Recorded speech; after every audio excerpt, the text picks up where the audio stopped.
Oh, it's not gonna make a fucking noise? Okay. I have to I have to adjust the mic again. So now I gotta fiddle with it.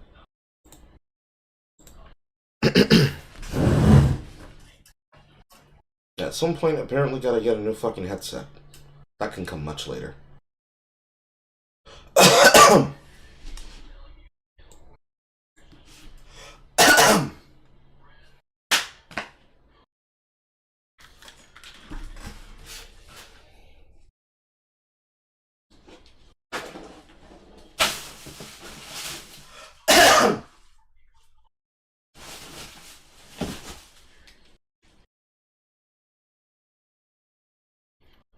Before anybody asks, I'm checking acoustics.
Some meteor.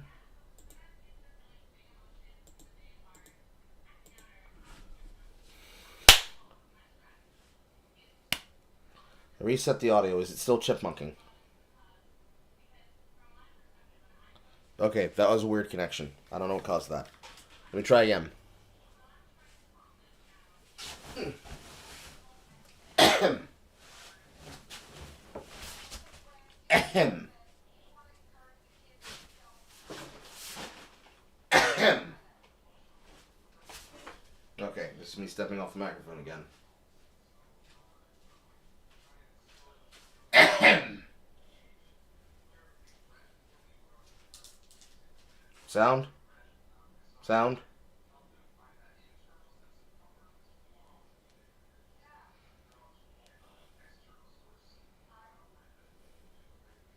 Much better?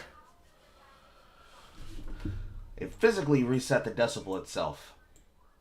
I'm going to set it back to negative 10.8.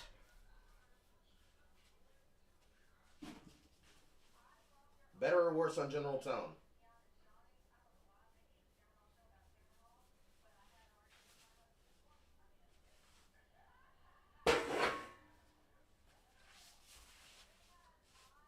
Better or worse on general tone?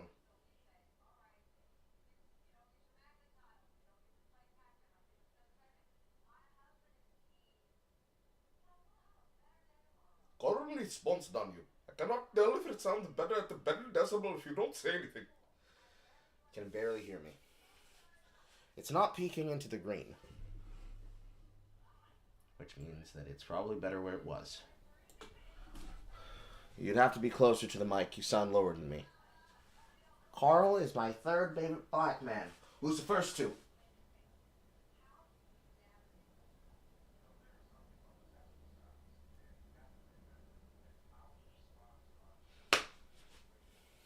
I'm trying to test what peaks the audio and what doesn't.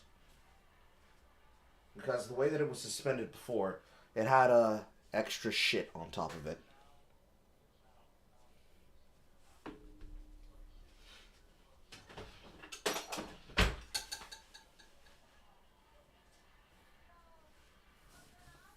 I'm mostly concerned with when I walk off the camera, like this. Because I should be able to be audible from over here. And I don't know how far back into a hallway is still audible. Because if it's peeking into the yellow, into the red, then I have a problem. It looks like it's only going up to yellow, but then again, this is, a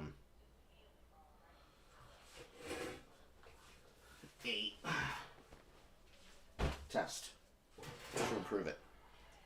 I'm gonna have to get a new chair soon, too.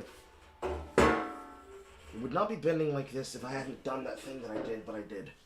Fortunately, I can get a chair for much less than $100. I do not want people helping with that. It's penitence for having a fat ass! That sounds like the internal microphone settings were fucked with then. So I need to go into the sound settings and fix that.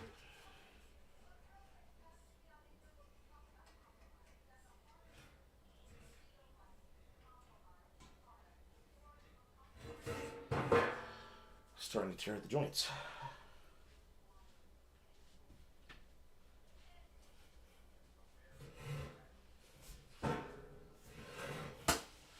It's not that you have a fat ass, it's that you throw that fat ass too hard.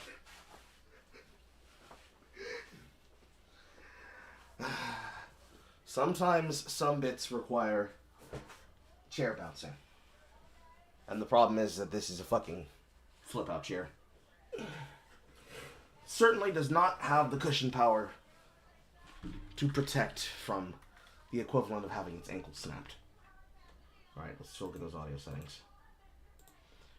I spy with my little eye something that is probably fucking with the direct device properties. Okay, the direct device properties are currently set to 95. I'm going to max them out to 100.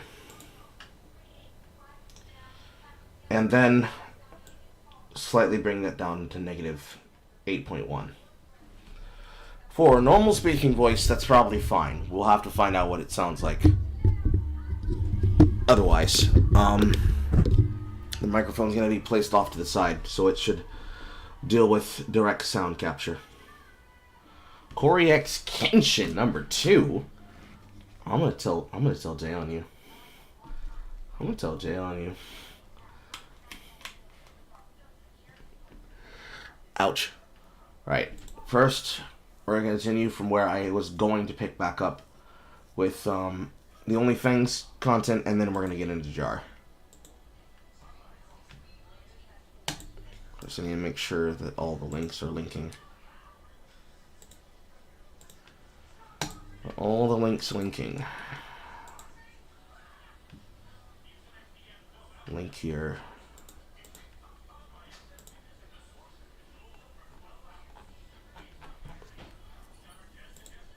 This is up. Okay.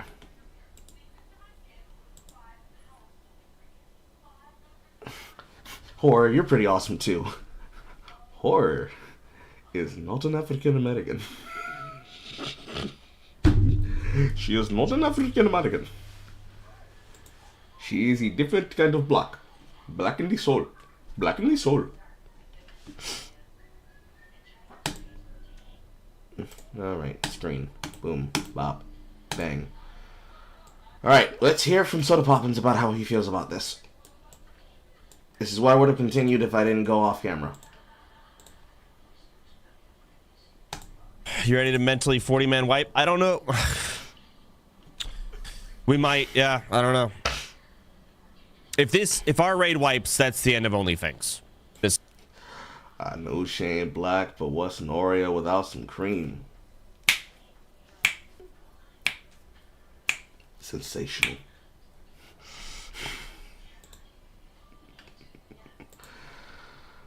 That's getting clipped.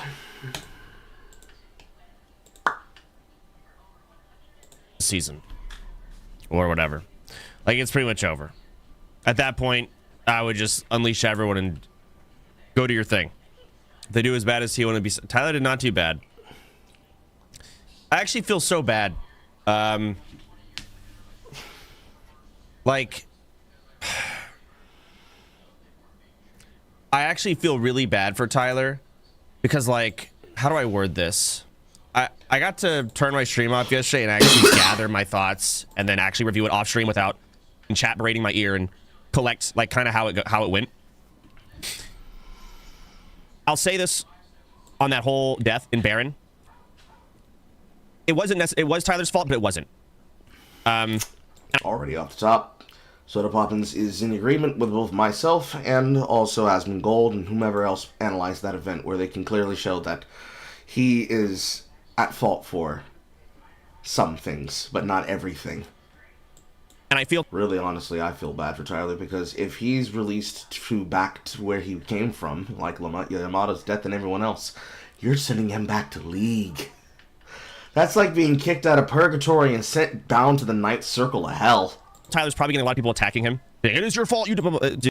Yes. Yes, Poppins. Yes, he is.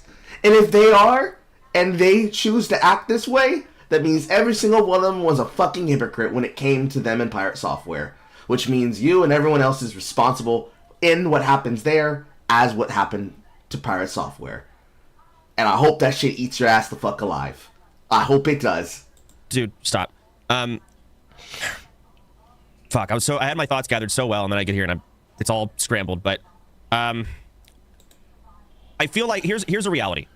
If Tyler, when Tyler said everyone stay in and finish Baron, when he called that, if everyone was a drone, like an AI, and they went straight back to the boss, Baron probably died, and no one died. Yep. Yep. Yes, sir. That's the truth. But they'd have to be like instant and everyone goes. However, it was such a terrible call, and the people in the raid are not drones. It was not a good call. But from Tyler's perspective, and I completely see why he made that call, because I feel every other person that has ever raid-led WoW or even done MC ever has legitimately been in that exact same position and wiped. But as a result, they just ran back. He's never gone through a just ignore the mechanic and burst the boss down situation. I mean, you learn that in Dark Souls even. Like, in a solo game, you're like, just don't greed, just keep doing it. But, again, you just don't get to learn the hard way. And I think it's less of a Dark Souls / Souls-like, don't ignore the mechanics of the boss, burst it down, just simply stay in the rhythm situation. Because the fact of the matter is that that's one person's involvement. This is multiple people moving in the same direction, on the same call, and working together in the same direction, on the same call, and ensuring that they are on the fucking target and they do not deviate from the strategy. Or from the methodology. Finding the weakness, pressing on the weakness, exploiting the weakness, protecting from the weakness, refortifying to protect the weakness, staying on goal with the weakness. In order for everybody to have done that, they would have had to actually, show up to fucking raid meetings. And so, it's come to pass that we have arrived at the point where what I said in the beginning has come clear and true. But in this case, it is affecting multiple people as a consequence of leadership, rather than just the consequence of one fucking individual. If your raid hands, and thus I have to hold that thought because I'm being called out of the room. 1 second.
Okay, where was I?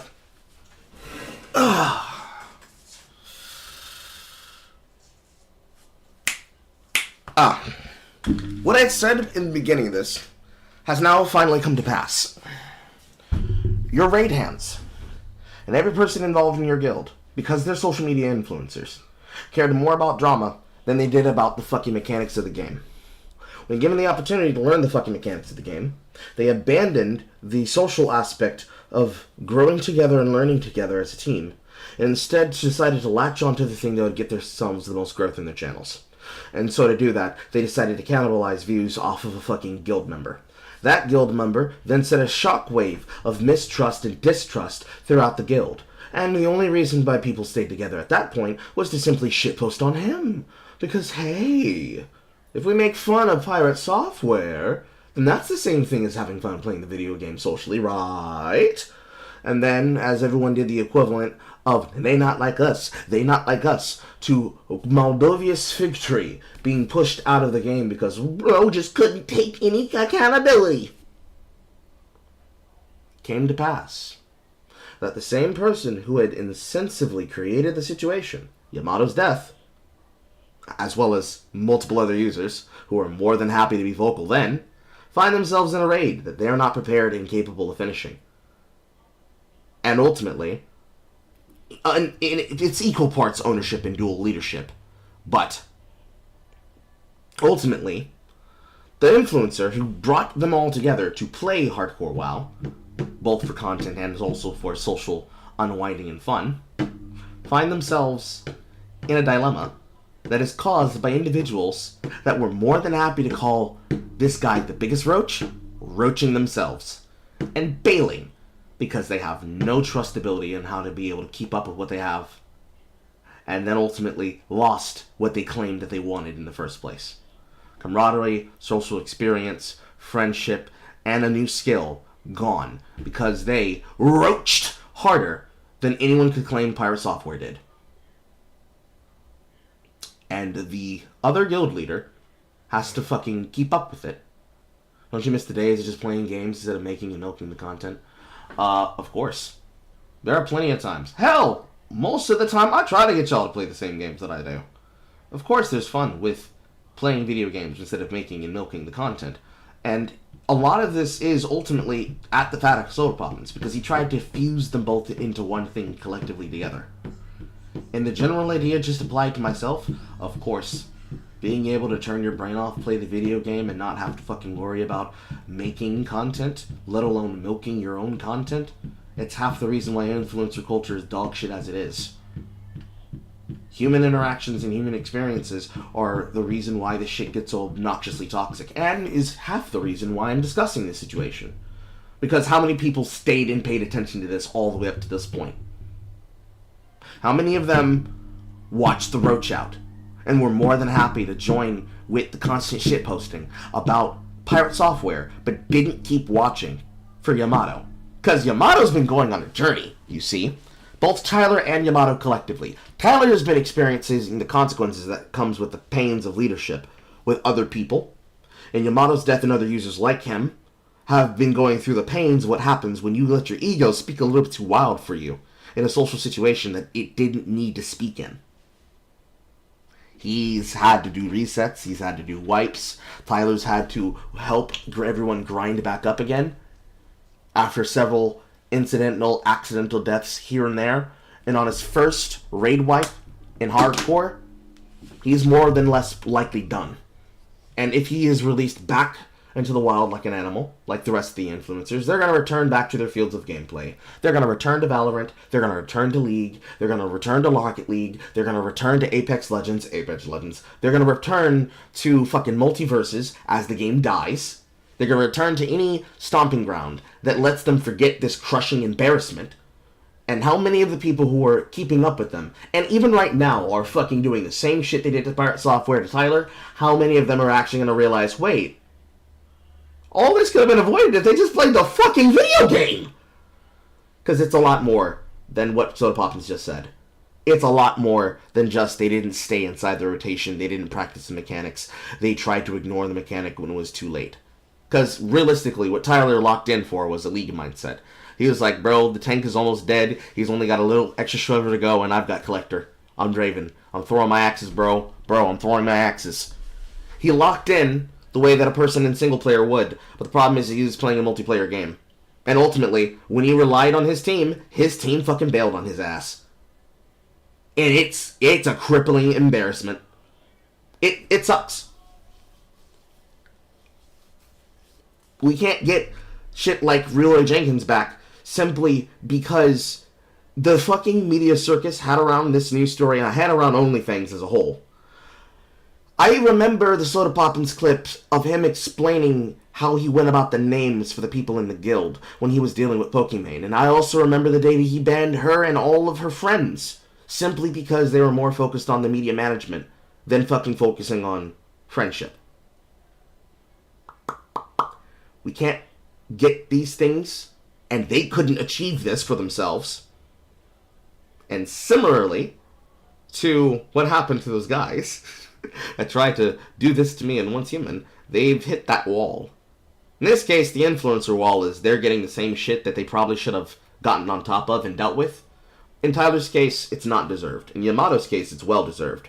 For all the other guild hands that were responsible for the fucking flame and the wave of hate, definitely very much deserved. Especially the people who were getting joked on and roached on. Especially without Asmongold's involvement. Because that spiraled into multiple dramas that didn't need to be covered and didn't need to happen. Because, like I said yesterday with Jay Funky, if they had never allowed it to get this bad, there would have never been a lawsuit where someone has to defend their property right and their brand integrity from someone else that's trying to embarrass them with social media clips for content and attention. It's all collectively just play the fucking video game. But of course, my generation has made the game from playing the game to living the drama around the game like it's high school. It's a different kind of content, but it has no fulfilling qualities. By making it, you get driven and hollowed out. By consuming it, you stop looking at people as humans, and you start looking at them as fucking trash that you can monetize, step on, and crush. By saying, it's not that big a deal, it's just a game, you forget that behind these screens there are people. And by monetizing it all to try and grow channels, you reward a negative feedback loop that ultimately makes everybody hate each other. It could have been avoided had Soda Poppins stepped in as Guild League when he had the chance to fucking put his foot down. But you know what? It's okay. Let's finish. I don't know if Tyler's going again or not. I didn't actually watch a ton of those clips. I more so just digested the actual raid. But if he doesn't, that sucks. I feel a lot of people just are kind of clowning on him for whatever, messing up that one mechanic. But I would say Tyler made OnlyFans better, 5 times better. If he was not here, it would not be nearly as good. He did not ask. He jokingly would meme about asking to be war chief, but he didn't actually ask for it, and he got it. He ran the guild in a much more entertaining way than I could have ever done during that time. Maybe not better, but entertaining-wise. And he did it. He showed up on Sundays, his days off. He leveled all the way to 60. He did so much UBRS grind. Tons of, like, all streamer bullshit aside, helped tons of people gear. So, thank you, Tyler. Truly. And that sucks. I will say that there's almost a part of me that's happy he's dead. Or at least not that he's dead, that he died the way he did. Because I don't think I've ever seen a more man death. Ever. I mean, imagine if he died to a DC. Oh yeah, that would have pissed him off. Because really right now, what he's talking about is that he is happy that he got to die in a way that did not kill his joy for the game. So, moments like Leroy Jenkins, if any of these kind of clips were from hardcore death characters, you're going to remember the clip, you're not going to remember the after effect. So let's say everybody inside the Leroy Jenkins raid dies. More than likely, all of those players rage quit. They stop playing World of Warcraft entirely. For the Leroy Jenkins guy, in the alternate universe where he grows into a content creator and into an influencer that plays a video game, that's his top 5 clips of some of his most manliest deaths. But he keeps playing the game afterwards. Because, yeah, he's going to probably get shit for fucking up the entire rotation of an entire planned Gilraid's idea of how to go about doing the polls, but ultimately, it is, as Soda Poppins calls, a man death. The kind of deaths that stop you from playing a video game, or the kind of interactions that stop you from playing a video game, are the ones that demoralize you entirely from wanting to continue, because you are so annoyed at how you died that you do not pick that game up again for a while, or the interactions you had in it do not make you pick up the game for a while. A lot of people's cycle out of games is one part too many games to play, and wanting to play the viral games while they're viral to monetize them out, which leads to the exact same thing that I just talked about.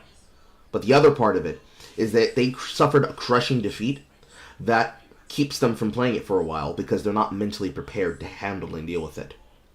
So, your level 10 difficulty Helldiver 2 drop with both Illuminates and bots with other players in Omens of Liberty. If a person were to experience a really good death, they would continue playing. If they were to experience a really dumb death because of the stubbornness of a player or the broken condition of the game, which we'll talk about that real quick as a segue for a few seconds. Boy, how justified were we on not signing the goddamn PlayStation waiver? The bitches is still goddamn down.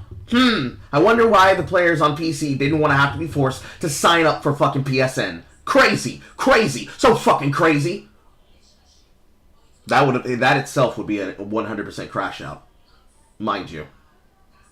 You think those numbers were bad then? Oh, make us have to sign into PSN and then we can't play for over 24 hours. Anyways,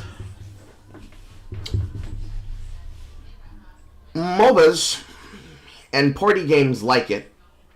It's probably criminal for me to call them party games, but honestly, you cannot play League competitively and do it as a business, as a solo queue player, if you do not basically have an entire network beyond protecting you from fucking retards.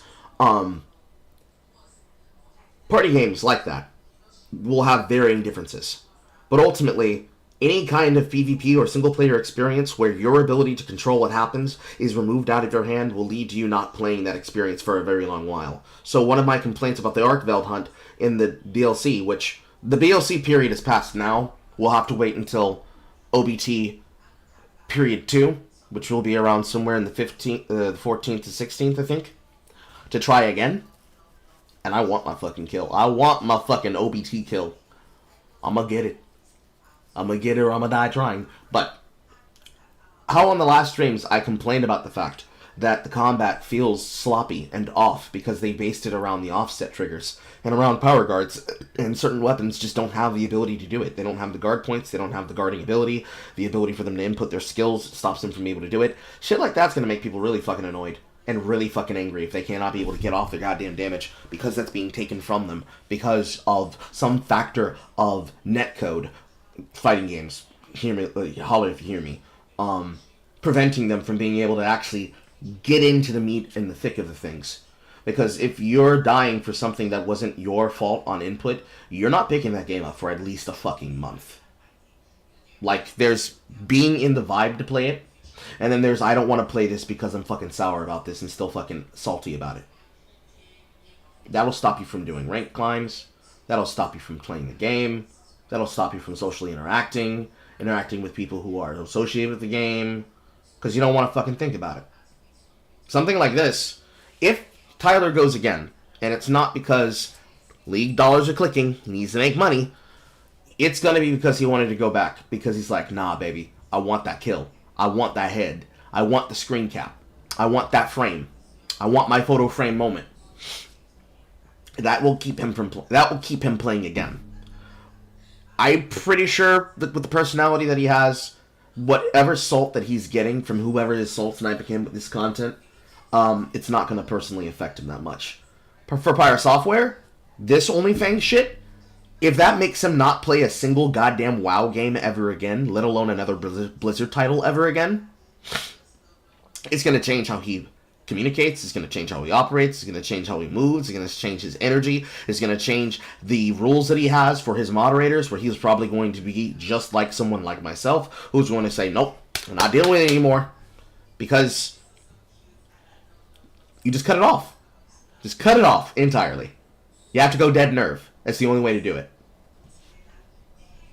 Like, let's play out that reality for a bit. And there's also, I mean, it sucks. There's also reality where, like, Baron isn't put in a position where Baron is 3% and they have to, like, decide, do we stay in or do we leave? Oh, what if that never happened? And they just killed Baron. Shaz would have then died. Goldmag would have died. They probably would have killed everything with 0 deaths. It's a bit of RNG. And there's a situation on Baron where Tyler's lack of experience caught up to him. He did take the boss to the wrong spot. That was a problem. But again, it would have been fine if he just called everyone to run out. And again, that's just because he's never done MC before, let alone raid led. He's been definitely thrown into the deep end. And that's kind of what we're going to be doing again today with Miz. But Miz has the advantage of seeing Tyler's mistakes. But who knows? Maybe there's another situation that comes up. Like, fuck. I didn't think Baron, I didn't think that situation was going to happen. At least I know it does happen. And I did talk about it at the IRL meeting. I saw the clip. And I tried to show my stream too. I just didn't want to get too into it at the time because they were finishing MC with Ozzy and them. But yeah, I don't know. Maybe another situation's going to come up and we're fucked. Miz is locked in. Okay, good. I hope so.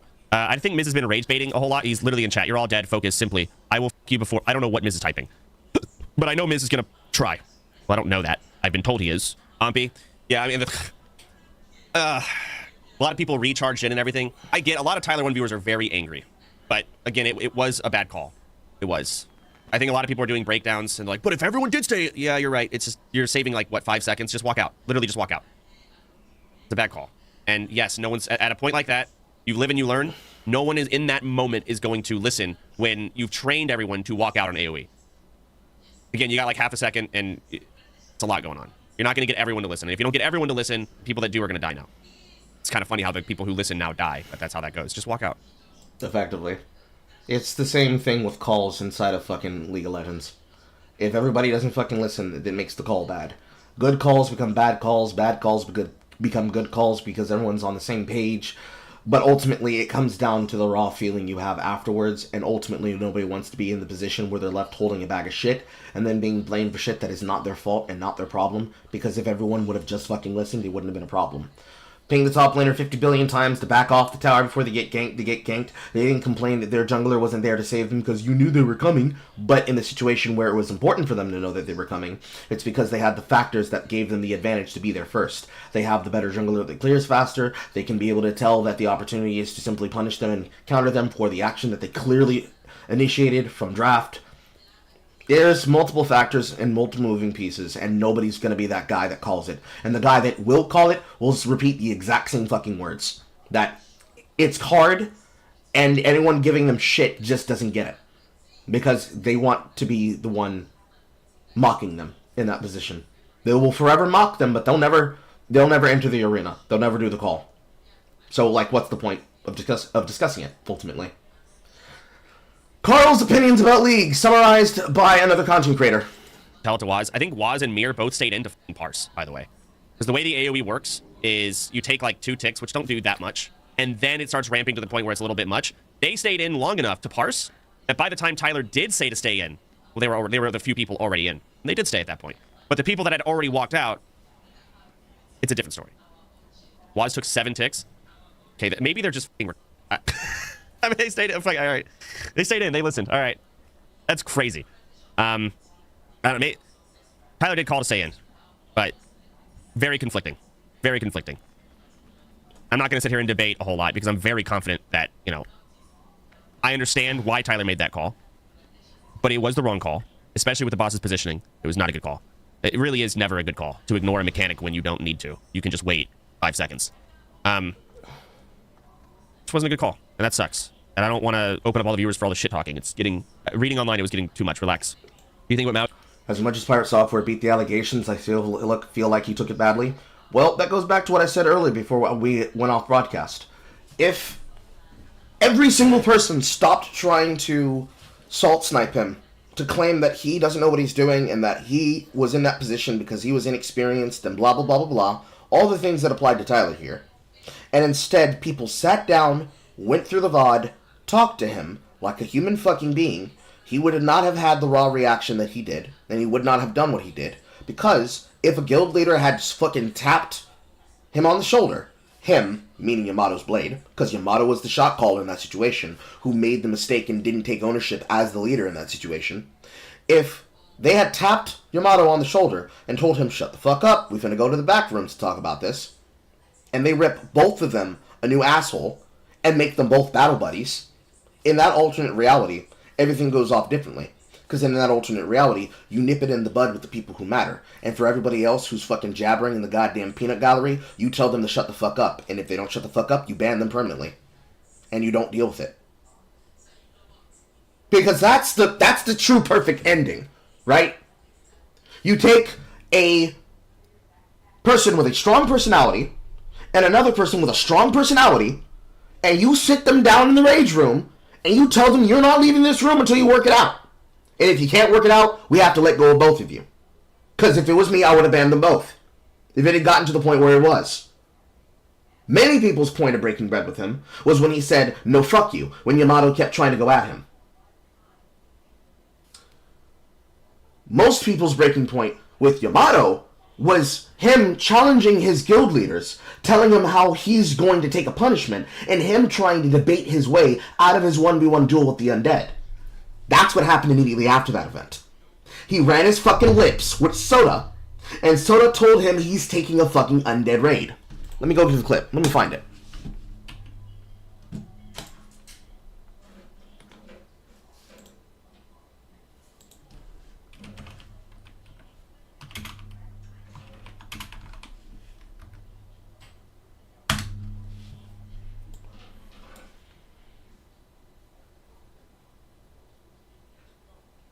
Okay, so the way that this works, I'm going to go over versions of this. There's only necessary to cover a couple of them.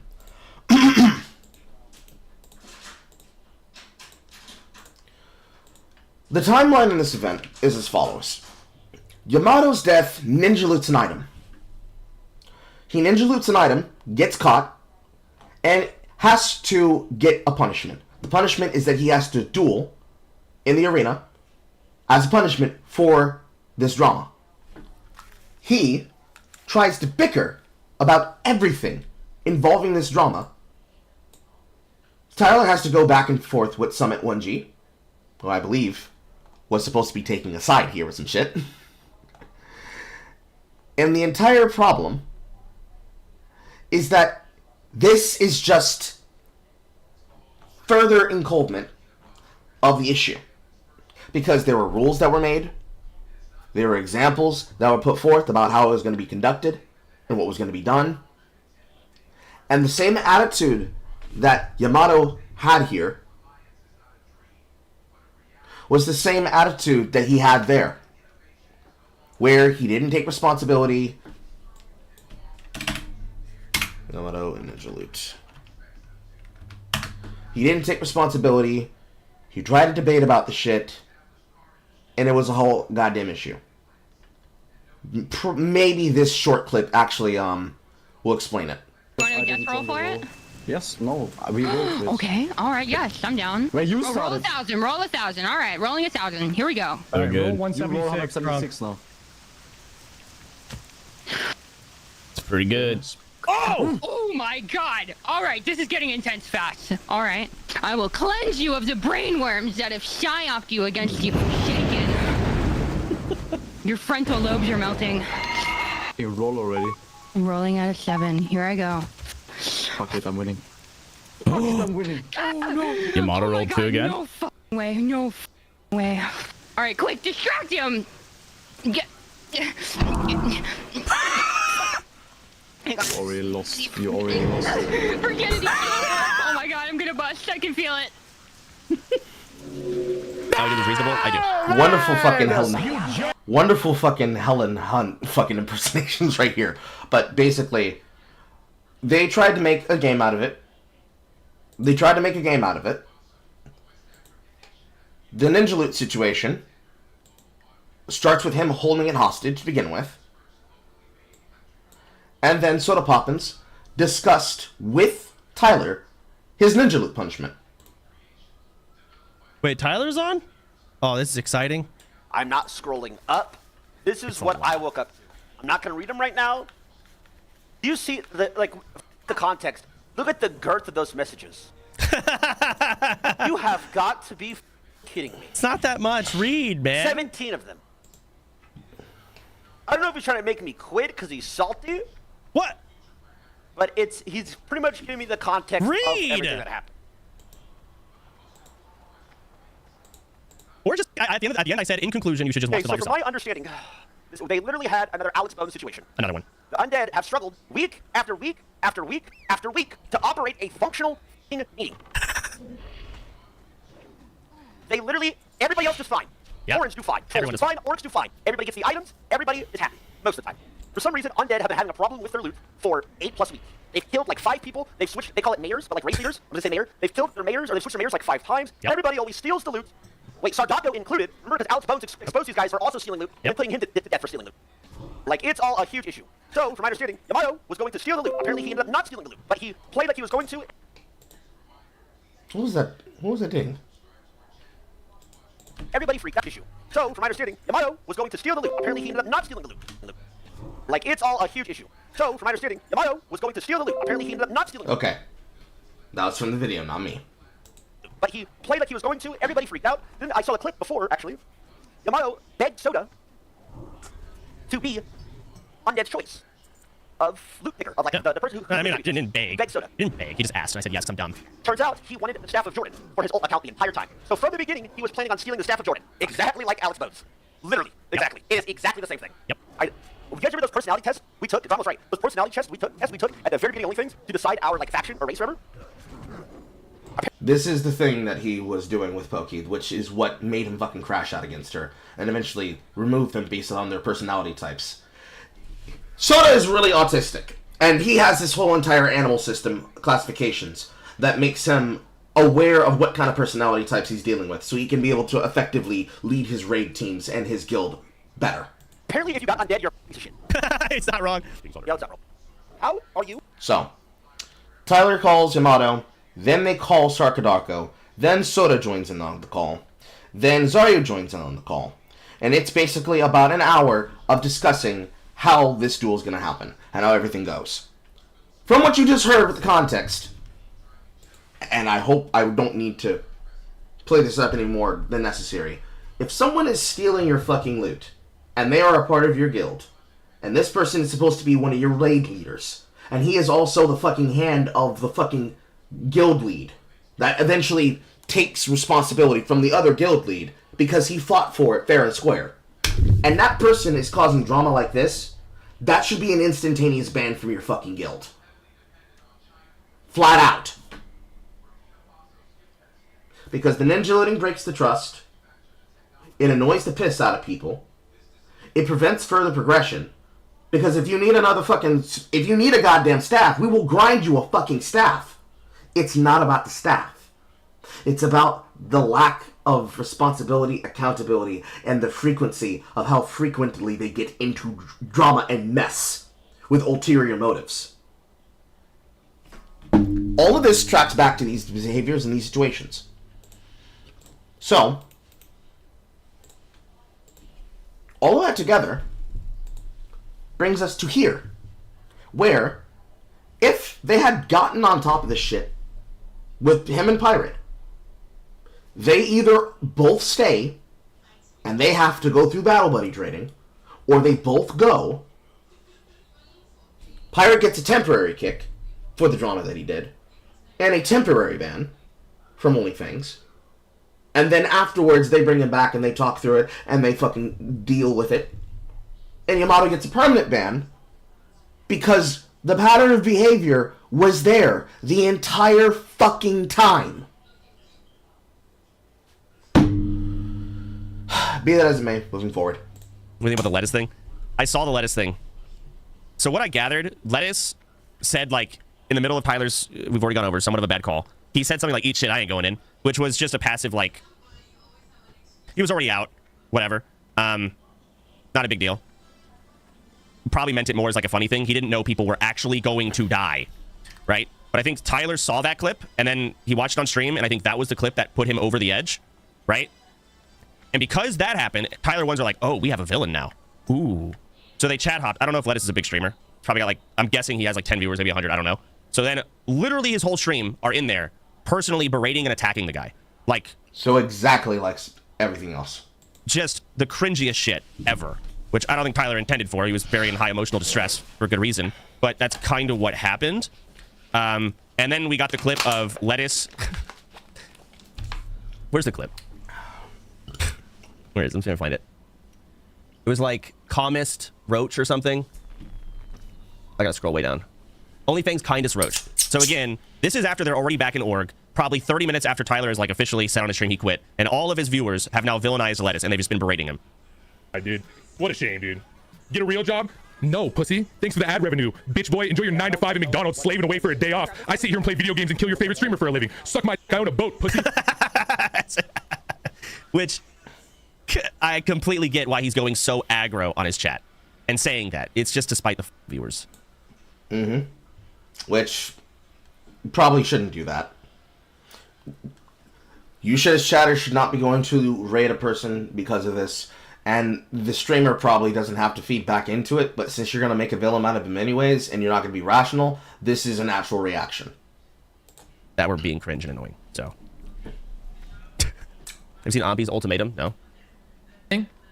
I better be getting something from OnlyFans, okay? I better be getting something. Give me either a pass to buy Edge Masters on the auction house, or let me tag level. One of those two things. How about you on bike and barking on your customers that feed you? True. Like, the streamer is responsible for their reactions to situations.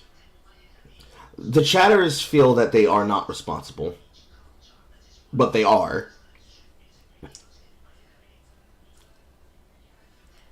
And it's just, oh, so fucking delicious. The irony. Content creation is a wacky world. Or else. Or else? Oh, shit. I don't want to open up mob tagging yet. I open up for Tyler and Tyler only. Because we don't do tribute chest, we can maybe do something like where we buy at Edge Masters. I just don't want everyone... I don't want anyone using the auction house. All right? So if we're going to allow people to get Edge Masters like Ompi in some shape or form, he's going to have to buy it himself and like give me the gold, and then I buy it for him. 700 gold. Like, I don't even have epic mount yet. That's a lot of gold. It's also a bitch to earn gold when you can't sell things on the auction house. It's pain. Like, I have 300 gold and no epic mount. Yeah, we can make out a deal where you're allowed to like buy certain things in the auction house, but it has to be bought through me at this point. Like, guys, OnlyFans is not done, but it kind of is done. It kind of is. We've lost one of our dark horses, Tyler, and we are now raid logging. Now, the raids are fun. Don't get me wrong, but example of what we're looking at today for the next week. Let me open a notepad here. We have MC today. Let's do, what is today? Saturday, Sunday, Monday, Tuesday, Wednesday, Thursday. Okay? And then here. So we have MC on Saturday. We have Super Bowl. We aren't competing with that. Then we have MC from Grayson. And then Tuesday, draft day. And then Wednesday, we have MC. And then Thursday, we have another MC. And then Friday, nothing. Saturday, nothing. This is Valentine's Day. This is my birthday. I'm going on a vacation. I know I kind of did one recently, but I wasn't actually able to like leave. So I am leaving on Friday, Saturday, Sunday, nothing. Monday, nothing. Tuesday, nothing. You see what I'm saying? Nothing going on because we're going to pack our MCs all up here, giving us a big break for Valentine's Day. Tuesday, Wednesday, maybe we do draft day at that point. Draft day Wednesday. And then again, Thursday, nothing. Friday, raid again, MC. Saturday, MC. Sunday, Grayson MC. So this is kind of what we're looking like with OnlyFans right now. This is what we've got. Now, we could pack things in here like, I don't know, SCP OnlyFans. But when it comes to actual WoW content, there's not like hide and seek, scavenger hunt, maybe, but there's no leveling anymore unless you want to level alts. But the reality is not a lot of people are going to do that. Ompi's a full-time WoW streamer. Like, it's different for Ompi. Compensation, my asshole. You're welcome. Fucking, this is a WoW streamer's wet dream that they've got going on. So this is kind of where we're at. It is just raid logging now. It sucks that Tyler died so early, but what else do we do? World bosses? Yes. We can start looking into world bosses. Azure Ghost specifically. I'm down for that. Not this week. It'll probably be... I mean, also, world bosses are so quick. The sheer problem of how to log content. Once you've hit what is equivalently the max level in a version of a progression server, they are running out of things to do. And ultimately, thus, since they're in a hardcore server, not only are they running out of things to do, they're running out of the logistical way on how they plan it and how they make it exciting for the viewer. I'd probably want to squeeze them into like MC. So these MCs are going to get shorter and shorter. Eventually, we'll be in under 2 hours, which is ideal. Gonna skip ahead a little bit. Stupid. You guys are dumb. Way back to Mulgore. Surely not. Oh, One dies. Why aren't you doing BWL? It's literally not released yet. We can't. What is this? Caught. watch the surely not. Oh shit, Tyler watched the I stand by it. Dog shit call. Eat it. Stay eating shit. Eat shit all the way back to Mulgore. You losers. You dumb idiots. Well, I played this. I've never played Classic and even I do that shit. You guys are stupid. You guys are dumb. Eat my shit sideways from the back with some sauce on it. You losers. You guys So colorful. are dumb, dude. It's a dumb call. It was a shit call. Eat my shit forever, dog. Eat my shit forever. Eat my shit forever, bro. Okay, a little over the top. But again, I wish chat was available. How big of a streamer is Lettuce? Hold on, let me see. Twitch tracker. How do you spell his name? Lettuce sucks. Definitely not ideal to do after Tyler just died. Yeah, he gets 140 average viewers. So I don't know what his view count was yesterday. Max viewers, 2,300. So when you're streaming to legitimately only just 2,200 hate watchers, you're probably going to have not a very fun response. Look down. Yeah, I wish y'all could see his chat. Viki said she was looking at it and said it was really bad because she was curious. She was reading it. She's like, oh my God. So when you're sitting there and you're basically just getting personally demolished, yeah, you're not going to have, you're a human. It's not a good response. No, I wish they didn't do that. Not ideal. But I mean, like, you want to sit there and fucking grovel and beg and say, I'm sorry? I don't know. He has a boat, yeah. So here's an idea why not move to another MMO. Most tend to be the same as well. Heck, run hardcore servers on empty servers, get some MMO games as a heartbeat.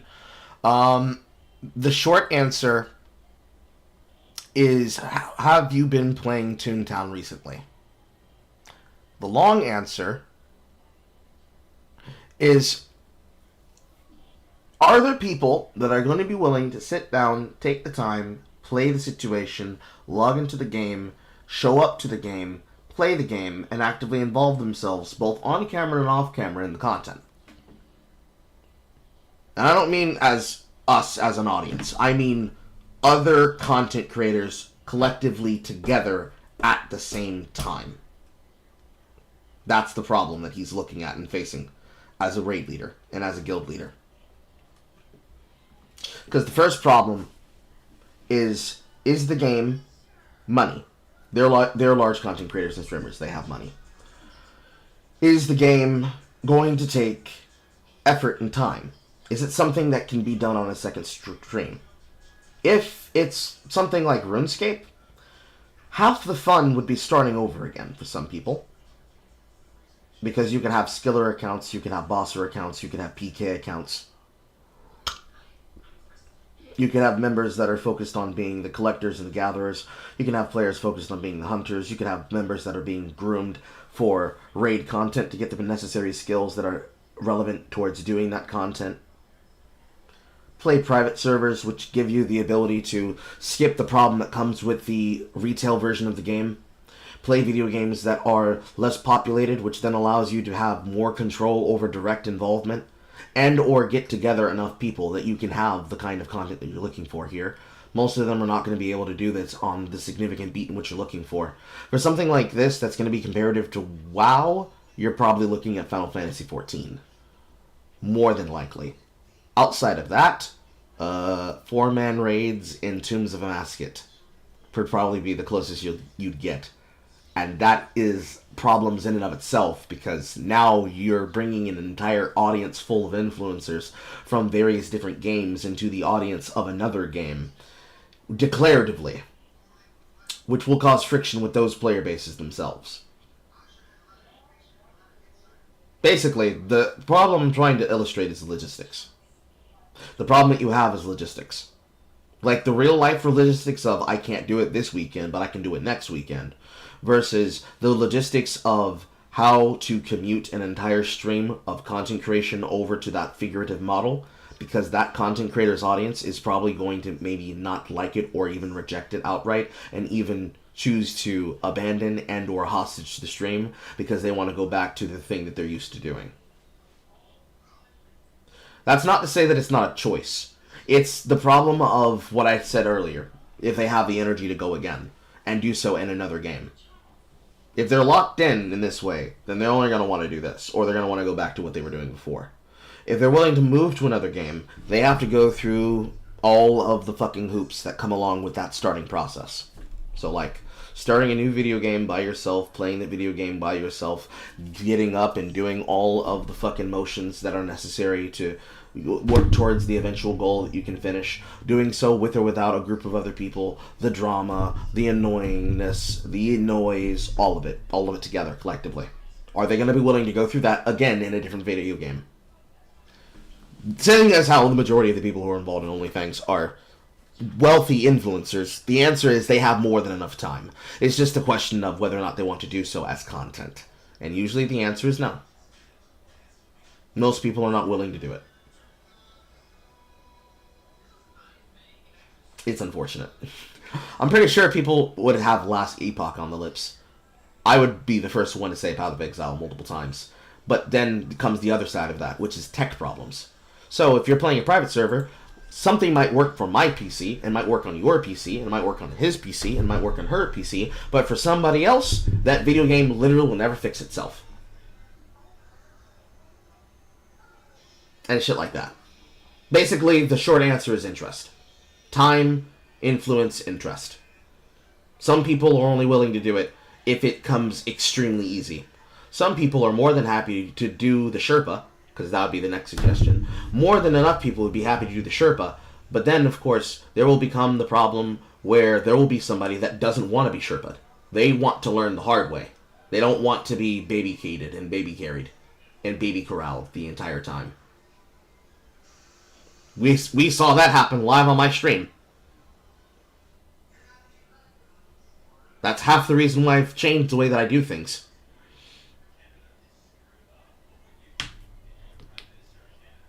No matter if you're a small content creator or a large content creator with access to other influencers, you can never get away from having to fucking Excel spreadsheet everybody's fucking availability time.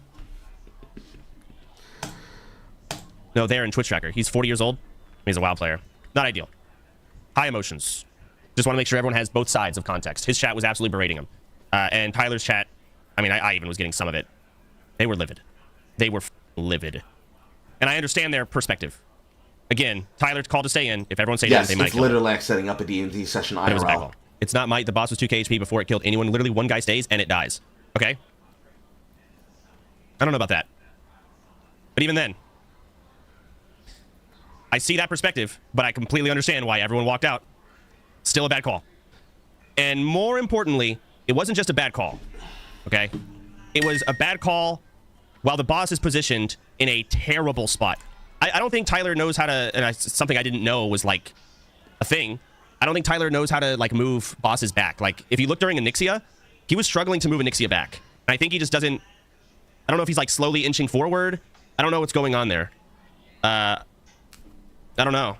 The hitbox was iffy. I didn't know there was like, he doesn't understand hitboxes. Yeah, and it's like, again, I don't like saying these things like, you're shit talking. I'm like, the guy's never played. Like, he's new. He's never done a raid before. It's tough. Then again, he did have Onyxia really far back in our first raid. He was tanking it. But again, I don't like the shit talking back and forth. I understand the perspective of, oh my god, these guys are evil. These guys are, it's not. It just sucks. It just sucks. This is hardcore WoW. It's one of those, it's hardcore WoW. You cannot learn the hard way. Tyler learned the hard way. Like, you always walk out on Baron. Also tank the boss in the right spot. If people stayed lower, people would die in melee since healers had no mana and bomb was still going to blow up.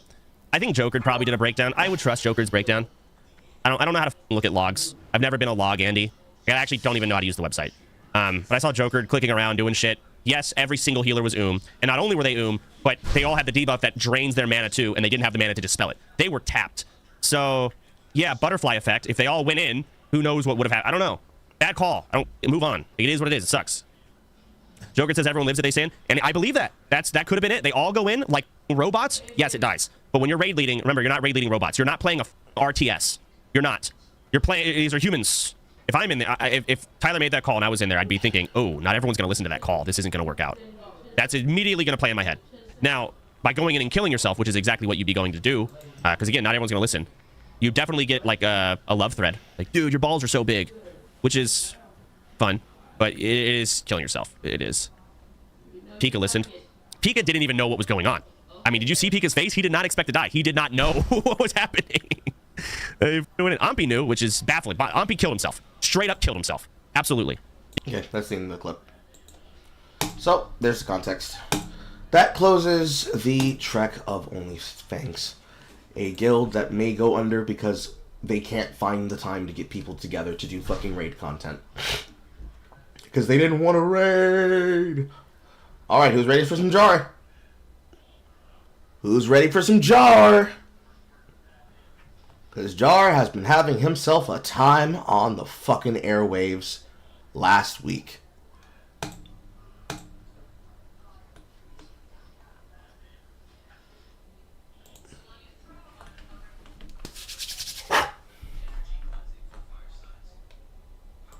There are several threads of this, brought to you by hers truly. I could have swore there was 2 of them. Am I coping? Am I crazy?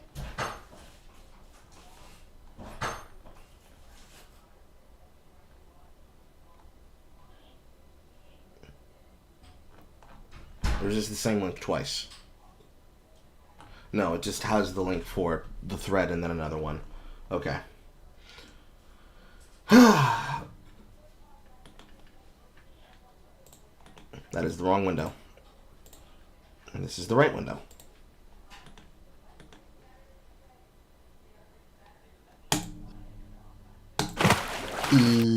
Wheel convoy. Nasty. Alright. It's actually pretty funny to see streamers have the problem of average gamers. No, it is not. It is not a jar full of cookies. No, it's a jar full of cringe. And allegations. Is it funny to watch and see streamers have the same problem of average gamers? Yes, because it reminds you that even big content creators go through the same problem that everybody else does. It's refreshing to see, but it won't be the same unless they're actually dealing and talking to regular average players or smaller form streamers. Because there's always going to be the rational and irrational disconnect of large audiences following sycophantic content creators or sycophantic audiences following down-to-earth content creators and putting their fucking interactions onto other people who do not want those interactions in that way.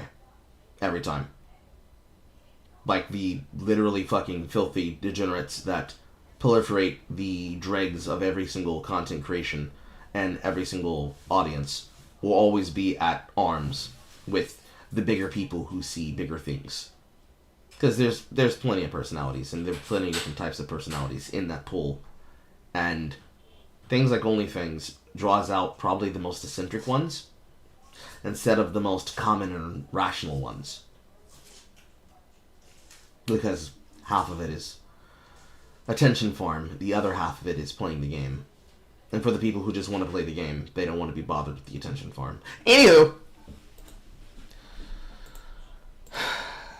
I'm doing Calamaria first. I do not want to look at Leo. I don't want to hear Leo Convoy's voice first.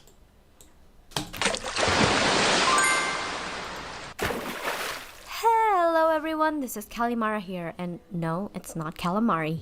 Welcome back to my channel, or if you are new to the pond, go ahead and take a dive. You might like it here. We're only a month into Water puns! 2025, and I'm already making a drama video. It's a great time. This year is the year of the snake, which is the perfect time for this video to come out because, well, apparently everyone here in the art commentary community is just a bunch of traitorous snakes. Anytime I have ever helped anyone in the RCC, I kept them at arm's length because I know all too well that they are snakes. Helping someone in the RCC is like nursing a snake back to health. It doesn't matter what you do for a snake, it's still gonna bite you as it injects its venom into you. So it's our time to shine, baby. But before we begin, allow me to explain why this video is being made and clarify a few things, lest people get the wrong idea. First of all, this is not a tea video, nor is this video a coverage of the Cinny Bear situation in which Just a Robot, our person of interest, was heavily involved. In fact, I will not be discussing Cinny at all, because while yes, his defense video on her was the catalyst to his own cancellation, hundreds of other channels have already discussed it with much greater depth, and the whole situation has already reached its conclusion, so I'm not gonna beat a dead horse. I love horses, I would never do that. This video is strictly about Just a Robot, aka Jar. However, please do not send hate or harass anyone mentioned in this video. As for they will not be listening to that. They will not be listening to that at all. Why I'm making this video and why I'm choosing to focus on Jar and only Jar in this situation is because for one part of the allegations thrown at him, that being the VidCon incident, I was actually physically there and experienced everything that went down firsthand. On-site coverage. when it happened. You guys know that I don't really talk about drama unless A, I feel the topic is particularly important, B, I am personally involved in said situation, and C, there is grave misinformation being spread around. And this situation pretty much ticks the boxes for all three, and that is why I feel comfortable speaking on this, and I believe there is a wider conversation to be had about certain behaviors that should and should not be tolerated just because one suffers from a mental disability that I have yet to see people talk about. Keep in mind, we're talking about a man that was trying to get into the pants of a, let's say, extremely out there, eccentric woman, and then tried to throw people under the bus as he was trying to get a taste of canned Gucci. And Jar's justification about these behaviors in general. Let's put a pin in that for now though. What I will be discussing in this video is not secondary information heard from other people. This is my personal recounting of the events that— Can you be done with this preamble and tell us what the fuck it is you want to tell us? The fuck? unfolded during both VidCon 2023 and 2024 to try and clear up the immense amounts of false information being thrown out there, because in case you didn't know, I went to California both years to meet up and spend time with some creator friends like Fiona Polo, Mally Malware, Harley TBS, Streamline Workshop, and Ponder Sprocket, to name a few. To verify my claim, you can see my stupid little face all over Mally's VidCon vlog. We lost the child. That's wonderful. Yes, Streamline Workshop, and Ponder Sprocket. So people who like to draw themselves in particular fashions with long streaming hair or with the NB queer designs that probably reflect their personality. Wonderful. To name a few. To verify my claim, you can see my stupid little face all over Mally's VidCon vlog. This part is probably important because it means that you actually post yourself on camera, you know, despite the fact that everybody else is being covered with logos. But you know, I'll take that censorship. You're showing us that you were in fact there. We lost the child. And hear my annoying little voice in Ponder's vlog as well. And in case Jar is watching this video, I'd like to state explicitly that no, we were not, quote, holding a grudge on you or waiting for the right moment to release this information on you, like, say, now, when you're being cancelled hardcore because you outed yourself or not even doing bare minimum research before opening your yap about a clear-cut grooming case. And in fact, I distinctly recall Jar saying in his interview with Cine that he writes his script first before he does his research. And unless I'm misunderstanding, that is absolutely wild to me. I've gone back and forth in my videos so much. I made it really quickly, and then realized, oh, I need to find the evidence, and then I had to change this, I had to change that, I had to change this, I had to change that. And once I finally had a video all lined up so I could like look through it and fact check it, I was like, oh my god, like I'm so low energy because like I don't really believe in what I'm saying. But you know what? Considering how most of his videos go, namely how he gives the most surface level takes and talks more in depth when he's making the situation about his own experiences, because either he can't go 5 minutes without talking about himself, or that's really the only thing he can talk about with confidence. That also makes a lot of sense. I have people doing that to me because of because my thumbnail had a cupcake in it. I don't regret that. That was fucking hilarious. So let's get this out of the way and just dispel the narrative altogether, because the whole VidCon thing wasn't even made public by us. Here are the facts. When it happened the first time in VidCon 2023, because yes, this was not a one-time thing, all of the art commentary girls unanimously agreed that we would not make our interaction with Jar public, ever. If we were to talk about it, we would never name Jar specifically and make it vague enough so that people won't know we were referring to him. Like what So that is not making it public, that's you censoring his name so that you can fucking Voldemort him. If you're not gonna talk about it, you're not gonna talk about it. If you're gonna talk about it, you're gonna talk about it. Carl said, staring back at past Carl. Did in her VidCon vlog. And the reason for this? Deadass, you are not that important to us and you're just not worth the trouble. Jar, sincere. Then stop the video. Hey, what he said that happened at VidCon was not true. Here's the examples. Here's footage number 1, footage number 2, footage number 3, footage number 4.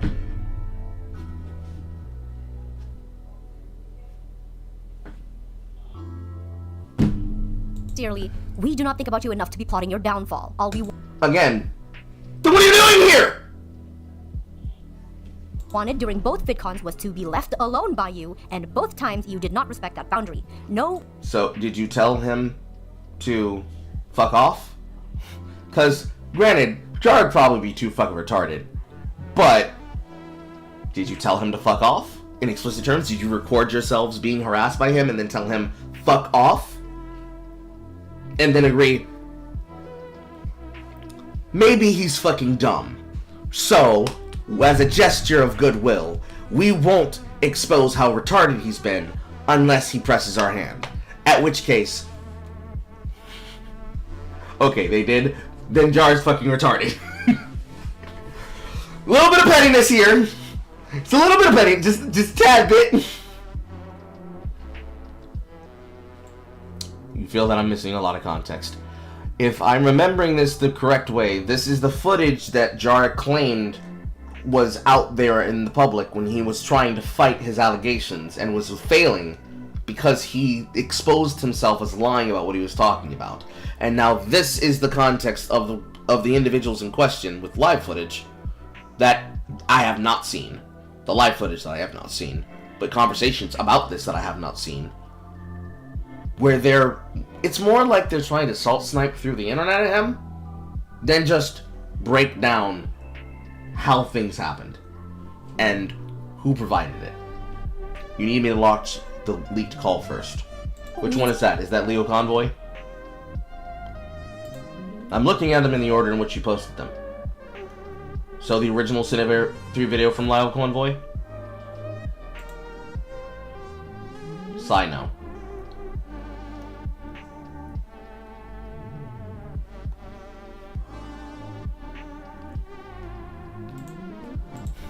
Jar. Leaked. Call.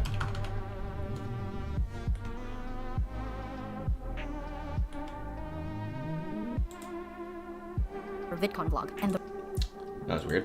Picture didn't break there. Jarkai, it was Jar leaked call. Interesting controversy. Insane admits insane life details. It's on Cope and Seethe. Cope and Seethe.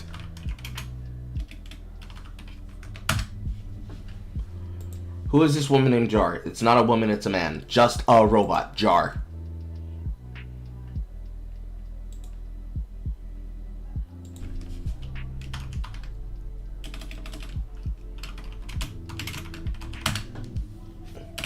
Robot, not robot, Carl.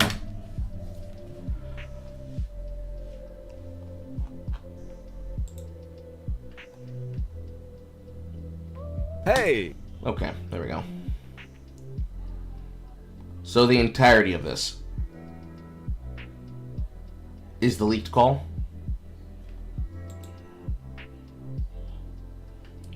No, I was searching at the same time as you. I was like maybe 5 clicks away. I'm not completely helpless. I try to look. The first part of the context, the first part is the context, and then there's the leaked call. So up to voice note 1 in Molly DM 1.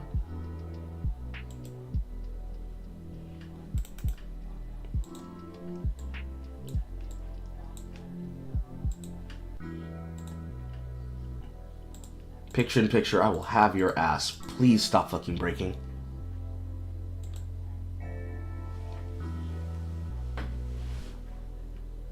So, just to give some Yes, but you should watch it all. It is interesting. context for all of this, because it occurred back in 2023, and let's be honest, I can barely remember what happened last week. On June 16th of 2023, just before VidCon, Just a Robot released the thumbnail for his upcoming Spoctor video. A few people, one of which was Mally, thought this thumbnail may cross a bit of a line, and she voiced these concerns on Twitter. Jar would begin demanding some kind of call to discuss this, and as VidCon was coming up, he suggested, in a series of messages, actually meeting up with Mally, something she felt pretty uncomfortable with, especially with the way Jar was phrasing it. Nevertheless, things would largely go quiet on the topic until August, when the creator named Linlin released a video on Just a Robot, and he subsequently began to spiral and lose his mind. In particular, Jar was pretty unhappy that Mally Malware lent her voice to reading her own tweets in Linlin's video. I'm going to include an extended bit of this video here, because frankly the way he goes at Harley is, I don't know, just kind of revealing. I'm still in transit at the moment, haven't gotten to the Airbnb, but maybe once we're settled, although I'm not sure there will be time for VC and stuff during VidCon, we can talk in person at VidCon, just you and me over drinks. Nigga! Just me at VidCon and just me and you over drinks. Maybe you can come to the hotel room with my LOL JK. No way, I'm not going to spend VidCon time on that sort of thing. I want to focus on holiday stuff. Did you see the last message? Send it at the same time as my message, but also lol, still no way. Fuck, well, I would still like to meet you. I do hold your opinion as high as Peaches and his icons in the way. Like Spoctor at all, and so they might have had lapse of thinking. I just haven't seen anyone say anything too hard. In Linlin's video. I'm going to include an extended bit of this video here, because frankly the way he goes at Harley is, I don't know, just kind of revealing. My brother in Christ, what the is that thumbnail? I'm as sorry about Spoctor as the next person, but referencing a grown adult made up with a child for is not the move. Please, I beg, change that text. It's not right to imply such a thing, even unintentionally. Only for Jar to reply thusly. Well, I don't call him a P word or a G word at any point in the video. I mean, I've got a cupcake next to me when I went over my allegations. Would you like to have a friendly VC about it? Jar, no one said that you called Spoctor a predator or a groomer in your video. I mean, how could they? Your video wasn't even up yet. The most that this argument does is distract from what Mally is saying by ultimately strawmanning what she was even arguing by bringing up something that, even if she did have a way to know, wasn't even a topic of conversation. It's at this point that Harley TBS joins the battle. Hello, little gay people in my phone. The difference is that your video on your allegations was addressing false allegations, satirizing them in the thumbnail. And at the end of the day, what you do with your brand/rep is your own choice and will only affect you. However, when making a video on Spoctor, it makes the implication that the allegations against him are much worse and draws a poor equivalency between him and EDP, which could be considered damaging. It's not a good choice to do this thumbnail as such, in my opinion. Pretty reasonable and good faith critique on Harley's end there, I would say, and yet Jar's response would be this. I mean, if there's one person who knows about thumbnails backfiring, it's you. You're still getting hate over the one you did where you were, I think, 14, maybe 15. This one. I don't know why you're trying to get a clapback on genuine criticism. This is so immature. That's not what I was going for. I've never even tried that on you once, to be honest. Whoa there, cowboy. Seems like we're taking a bit of a leap there. This would lead to a series of voice messages and demands once again for a VC. While I'm almost certainly missing some minor bits of context, I think that's probably enough setup to get into it. Let's get started with the first voice note. Hello, Millie Malware. I can tell you're stressed about this situation, and I am too. I've been dealing with ArcCC bullshit on and off for almost 10 years now. I don't think I said anything untrue about you, but I don't remember everything I've said in every single conversation I've been in. But you gave no examples of what I quote-unquote got wrong, so I'll have to take a guess as to what you were referring to. I've been wanting to talk things out in a call with you so things don't get twisted. I'm not gonna lie, when people in the ArcCC say they don't want to get into a call with me, it's because they know it's easier to twist things through text. I swear his voice stays the exact same. It's not even reading it through the fucking 1.75. It's not on double, it's on 1.75. But I swear to fuck, every single time I have listened to a clip from fucking Just a Robot, every single time, it's the same fucking cadence every single time. No variance. Next, I would be more than happy to end things with not just you, but everyone. The problem I have with you is that you were in a video with Linlin, adding your credibility to it. A video that, mind you, has 50% as many dislikes as likes. I haven't even responded to that video yet. A video that goes over shit we talked about a month ago. A video that says you can't call yourself a trans ally if you buy a fucking Harry Potter game. I told the truth about you in the comment I made on Twitter. You had a problem with my Spoctor thumbnail. I offered to talk things out with you in private. You refused to. I changed it, and then you had a problem with my video that both Leo Convoy and Hopeless Peaches looked over before I uploaded it. I do apologize for the messages I sent to you as we were both going to VidCon. I'm not very good at talking through text, and after Leo Convoy pointed it out to me, I see that what I said was inappropriate, and I do apologize for that. That being said, I don't think leaving a comment about you on Twitter and talking to people about what you did on Discord is even close to as bad as giving your credibility to a video that got over 10,000 views. Whichever way you slice it, you threw the first stone. That's something I've never really understood about you ArcCC people. You seem to all really want me to leave you guys alone. Ever since it all started with Geeky Girl Heather, Lulu, and the others, well, they made the first couple of videos on me. In fact, come to think of it, back then I don't think I fought back at all. Doodletones and her friends wanted me to leave them alone, but she made the first video on me. Same with Junkie, Luke, Creepshawart, and the list goes on. Aside from maybe Daft, Kai, and Omnia, I've never started it. If you guys want someone to not bother you, well, a good first step is to not attack them first. Crazy concept, I know. I would love to respect your wishes and walk the other way, but that video is still up. I'm still receiving comments and harassment over it. Even if you guys take it down, well, it still happened. People remember it. Maybe I could respond to it, but how much hate would you and Linlin get if I did that? To give you some perspective, I responded to Doodletones roughly over half a decade ago. I was a little guy back then. She's still receiving harassment to this day. And she didn't say every single person who buys a Harry Potter game is a transphobe. I want to make that clear. What are the issues you guys have with me? I did an accent. I don't think buying a video game makes you a bigot. I changed a thumbnail that you guys asked me to because somehow that thumbnail would have given him a...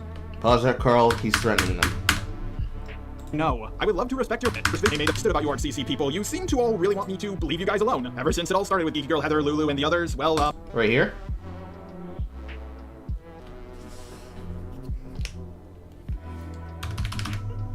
Peaches looked over before I uploaded it. I do apologize for the messages I sent to you as we were both going to VidCon. I'm not very good at talking through text, and after Leo Convoy pointed it out to me, I see that what I said was inappropriate. And My nigga, you keep doing this multiple times where you proposition people to go into private scenarios with you where you are jokingly alluding to sexual intercourse. That's not being bad at communication. That's you actively being blind as you read the room. I don't think another grown-ass man has to be the one to tell you that, because you should have shame. But more to the pressing matter, and I do apologize for that. That being said, I don't think leaving a comment about you on Twitter and talking to people about what you did on Discord is even close to as bad as giving your credibility to a video that got over 10,000 views. Whichever way you slice it, you threw the first stone. That's something I've never really understood about you ArcCC people. You see... Okay, so you're blaming them. To all really want me to leave you guys alone. Ever since it all started with Geeky Girl Heather, Lulu, and the others, well, they... Blaming the victim. Made the first couple of videos on me. In fact, come to think of it, back then I don't think I fought back at all. Doodletones and her friends wanted me to leave them alone, but she made the first video on me. Same with Junkie. Everybody else antagonizes me first, and then I respond back, and then you all start crying.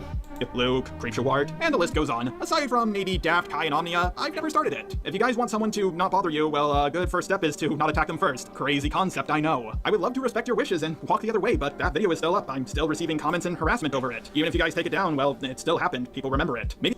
Okay, so what exactly justifies your behavior then, Jar, if everyone else is attacking you first, but you're blaming and begging the victim, while also saying that it wouldn't be good enough for them to let bygones be bygones, delete the vid and move forward? Maybe I could respond to it, but how much hate would you and Linlin get if I did that? To give you some perspective, I responded to Doodle Tones roughly over half a decade ago. I was a little guy back then. She's still receiving harassment to this day.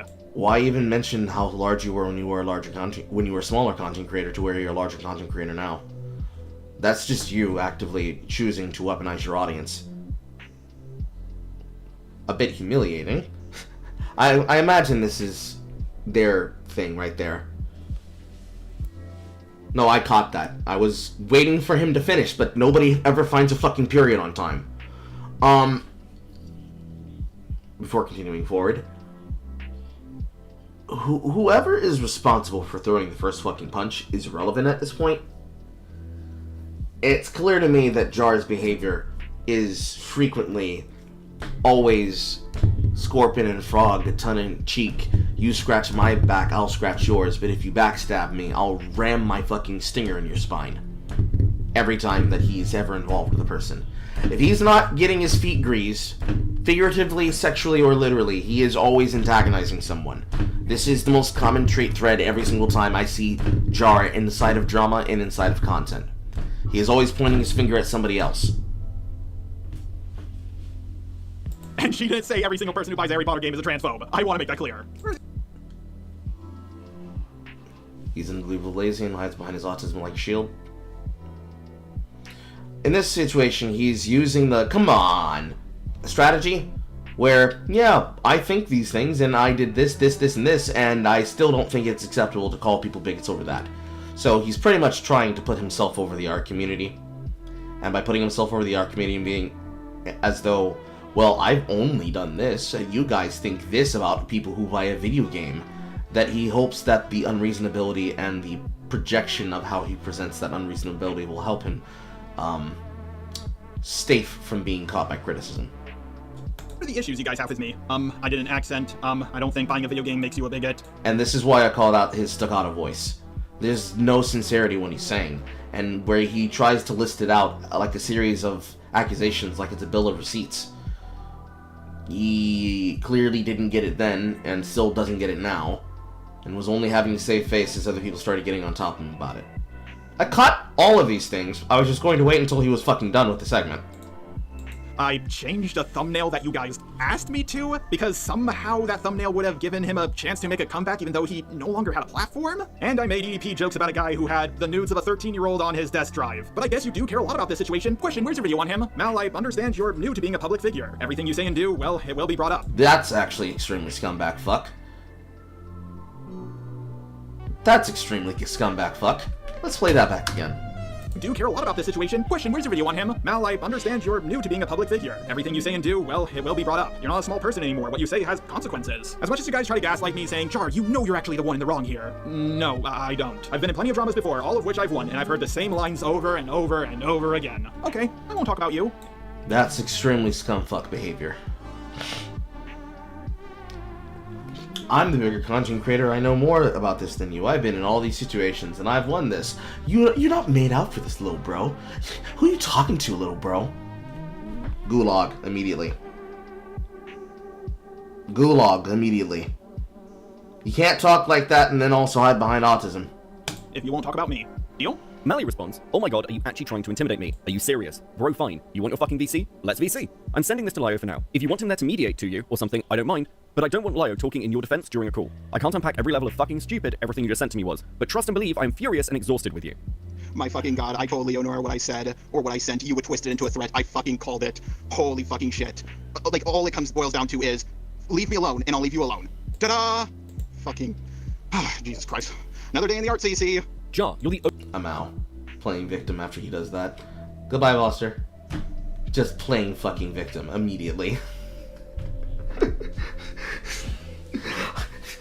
Like, little bro, you think you can step up to me? Nigga, I'm gonna go get my friends and I'm gonna tell them what you said. Oh my god, here you go again into the shit. I'm back in the fucking building! You've done this to me, horror. How could you? Yes, I agree, Yan. Very much.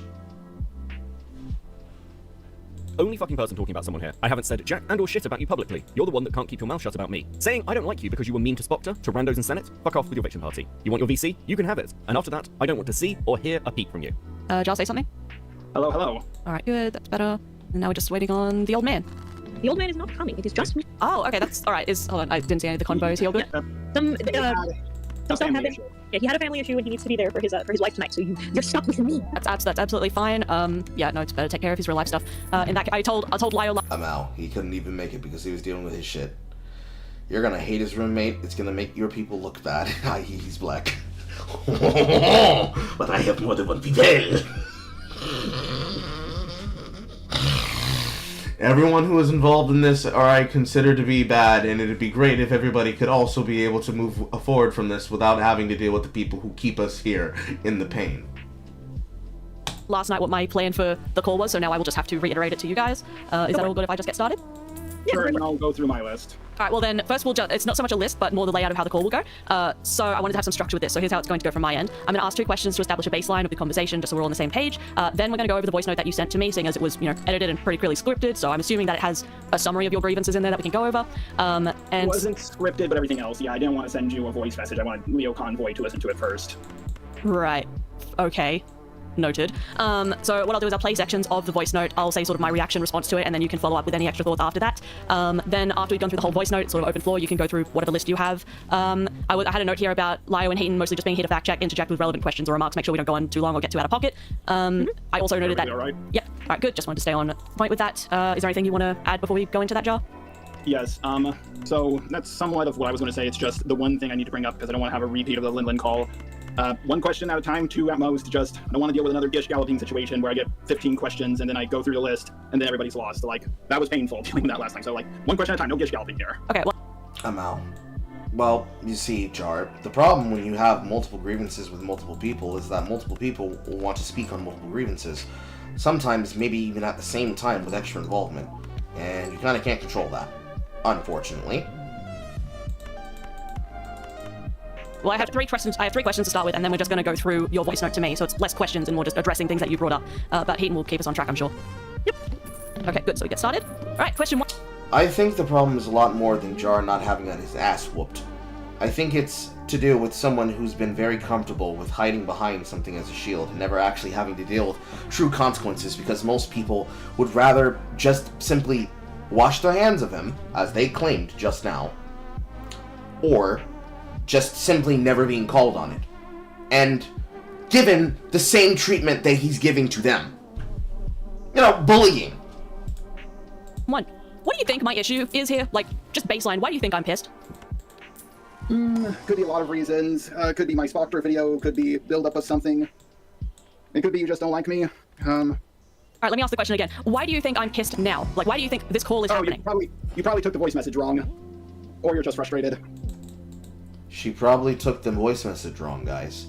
The problem is that she took the voice message wrong. It's none of the other reasons why she could be annoyed. What a fucking idiot. Okay, so I'm pissed because people keep coming to me saying that you're talking mad shit, which... That's fine. You can talk your bullshit in private circles. I don't care. I talk mad smack about people I don't like too. But I don't like it when people come to me saying, oh, Jar is publicly saying the reason that you don't like him is because he was mean to Spoctor. I have an issue with that for lots of reasons. So before I go any further, let's just make sure we're on the same baseline here. Did you say that? I don't remember everything I've said. Do you have any evidence? I unfortunately am one of those rare people who don't recall everything they've said in every single conversation. Well, you would have said this. It is so easy to open up a fucking notepad and write shit down. All of you have access to a computer. If this is accurate to what I've been told, you would have said this 2 days ago in a Senate call with multiple people there. So, I ask again, did you say that? I don't remember. I talked a lot yesterday about a lot of different things. I don't think I said that was the only reason why you don't like me, but I think it was one of the reasons, because that's certainly where it all started. Okay, so let me rephrase that. Do you believe that's the reason I don't like you? Perhaps it could be one amongst many. So you think it would be something that you would say? You're not sitting here going, no, I would never say that about you. I think it's mincing words at this point. Like, can we just move on to what the actual meat of the argument? No, we absolutely cannot. Sorry, Heaton, go ahead. No, I was gonna say, I'm gonna add in here. The reason Mally wants you to answer this question is so that we have the idea that this is not, we want to make sure that this isn't something that is out of character for you to have said, specifically because we want to make sure that the people who are telling us these things are being honest. You can be honest and wrong. I mean, it was a long conversation. I mean, You can be honest and wrong, my nigga. My nigga, my nigga, my nigga, what is the fucking wrong with you? Holy shit, oh my god. Probably, game of telephone and all that. One person says one thing, things get mistranslated online. So and what I will say, go ahead, Ethan. I was gonna say, so is that an inaccurate assessment of what you thought? I believe that was what my thumbnail and some of the stuff I said in my Spoctor video is one of the reasons as to why Mally has an issue with me, but I don't think Mally just has an issue with me because I was mean to Spoctor. I don't think that's something I would say, but it's possible. I don't remember everything I have said. I certainly never recorded that call. No, neither did anyone else. So what we're establishing is that this is a thing that you might have said. I mean, I guess. And you understand why, again, another reason I'm trying to get to the bottom of this and establish a baseline of things we can agree on is because if you're going around in public saying that the reason I, and Ponder apparently as well, don't like you is because you were mean to Spoctor is A, just categorically unfucking true, and B, you're publicly spreading that around about me. No, you don't get to do that. Any evidence? Oh, so now you're saying it's not true. Really? No, I said any evidence. No, don't put words in my mouth. I said any evidence. You literally just said just now that sounds like something you would have said. Hey, Jara, can I jump in real quick? Sure. Okay, so I just want to establish really quickly. You said that. Sorry, your can you just primary state issue- who you are? Sorry, real quick. Yeah, who is this? What? This is Professor Dread. Roommate? Why are you interjecting in a conversation between Jar and Mally? Because I chose to.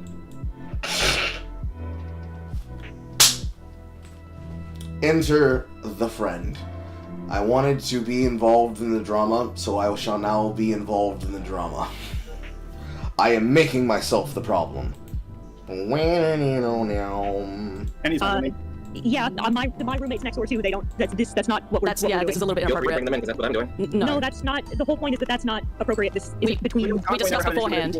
We discussed beforehand who's going to be in the call. Who's the point? Who's the point? This was never established as a rule. Yeah, we never established any of that. Yeah, A Mao. we established who was going to be here. The people who were asked to be here were the people who were asked You to be here. established that you were going to be here. Well, Yeah, I I did. didn't want to Yes. be here until we got the group chat started. That's how we Yes, so they established who's going to be That's here. how you established who's going to be here. But I do not want to silence a black man's voice. Are you actually fucking?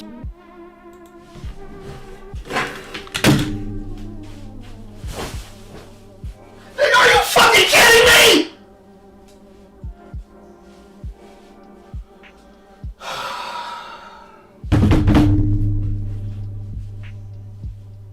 I can't recall. Are they gay?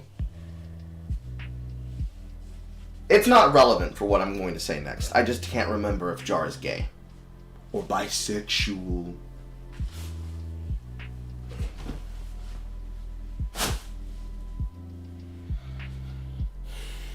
That is definitely his boyfriend.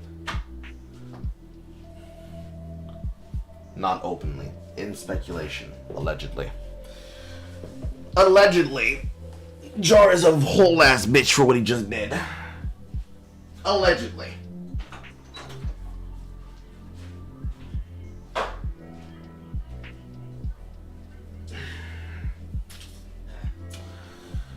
This goes in the file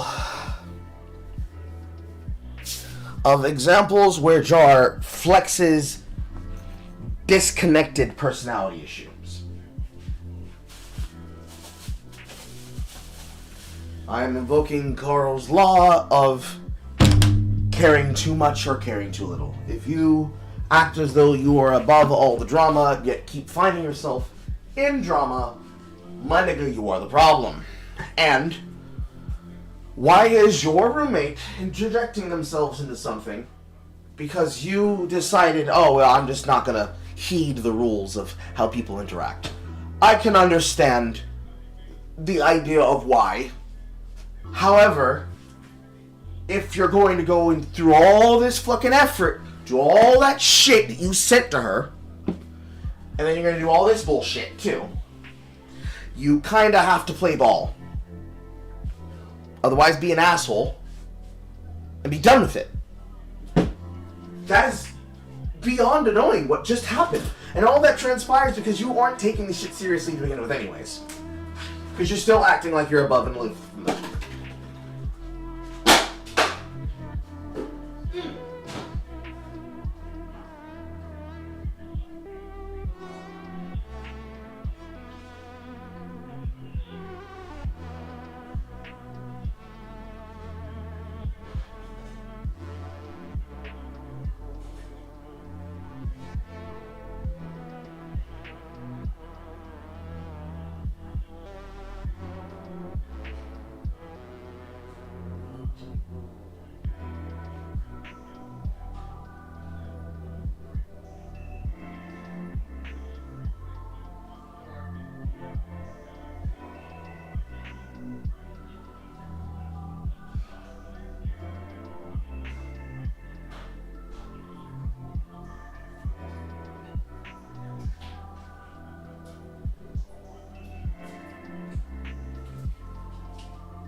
Choosy Pops, choose Jeff.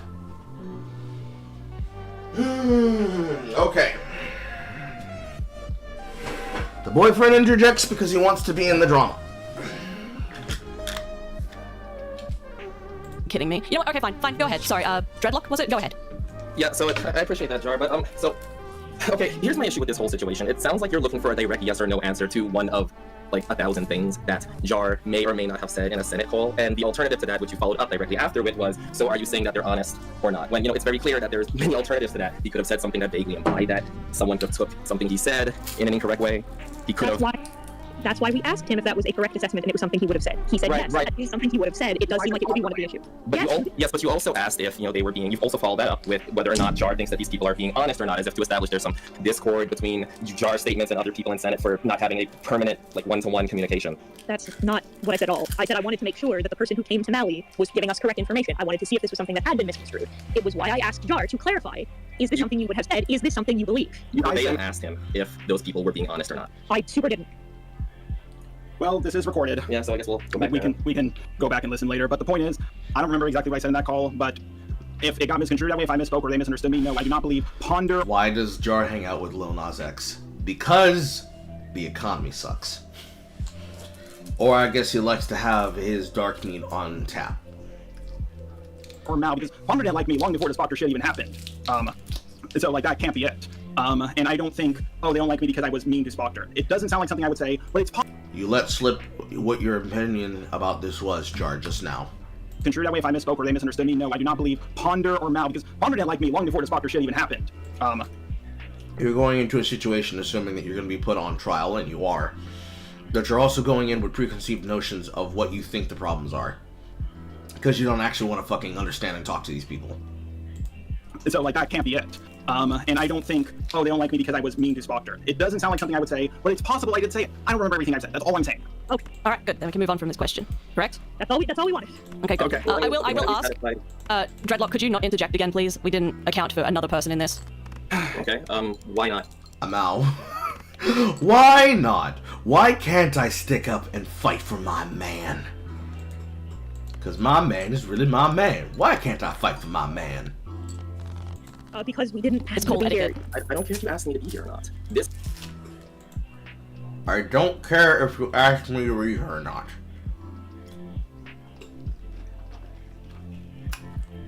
Was their net reaction then say, okay, fuck it, we're not gonna have this call? Because if it's not, then you guys are at fault for entertaining this. If it was me, I would have jettisoned Jar and said, okay, fuck it, we don't give a fuck. Fuck off. And just banned him.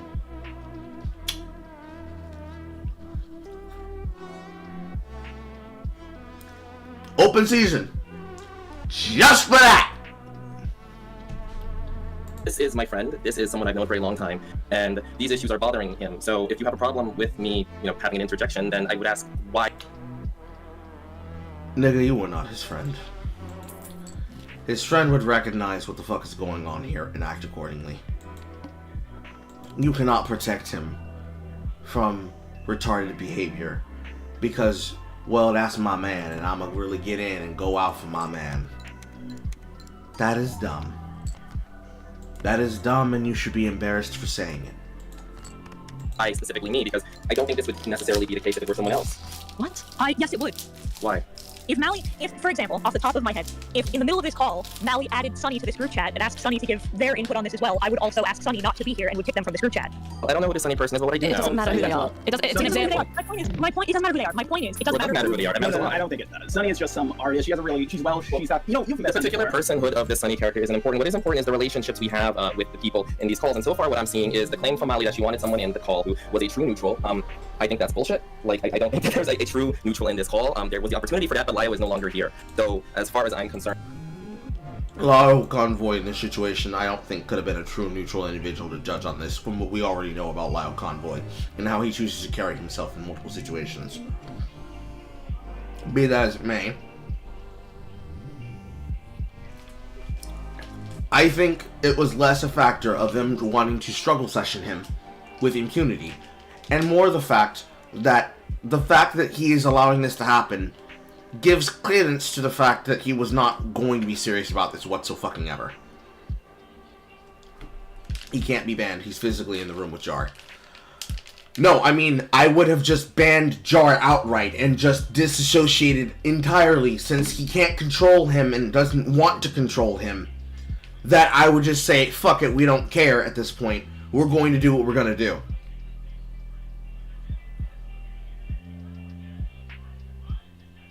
Like, this is literally, excuse me, he asked for no pickles. Dead ass. If that's the way that they're gonna play, if that's the way that they're gonna behave, and Jar's not going to intercede and say, no, I didn't agree with this, and he was actively there with him doing that, then that would be how I would feel. I know that does not help them with what they're trying to address and what they're actively ignoring.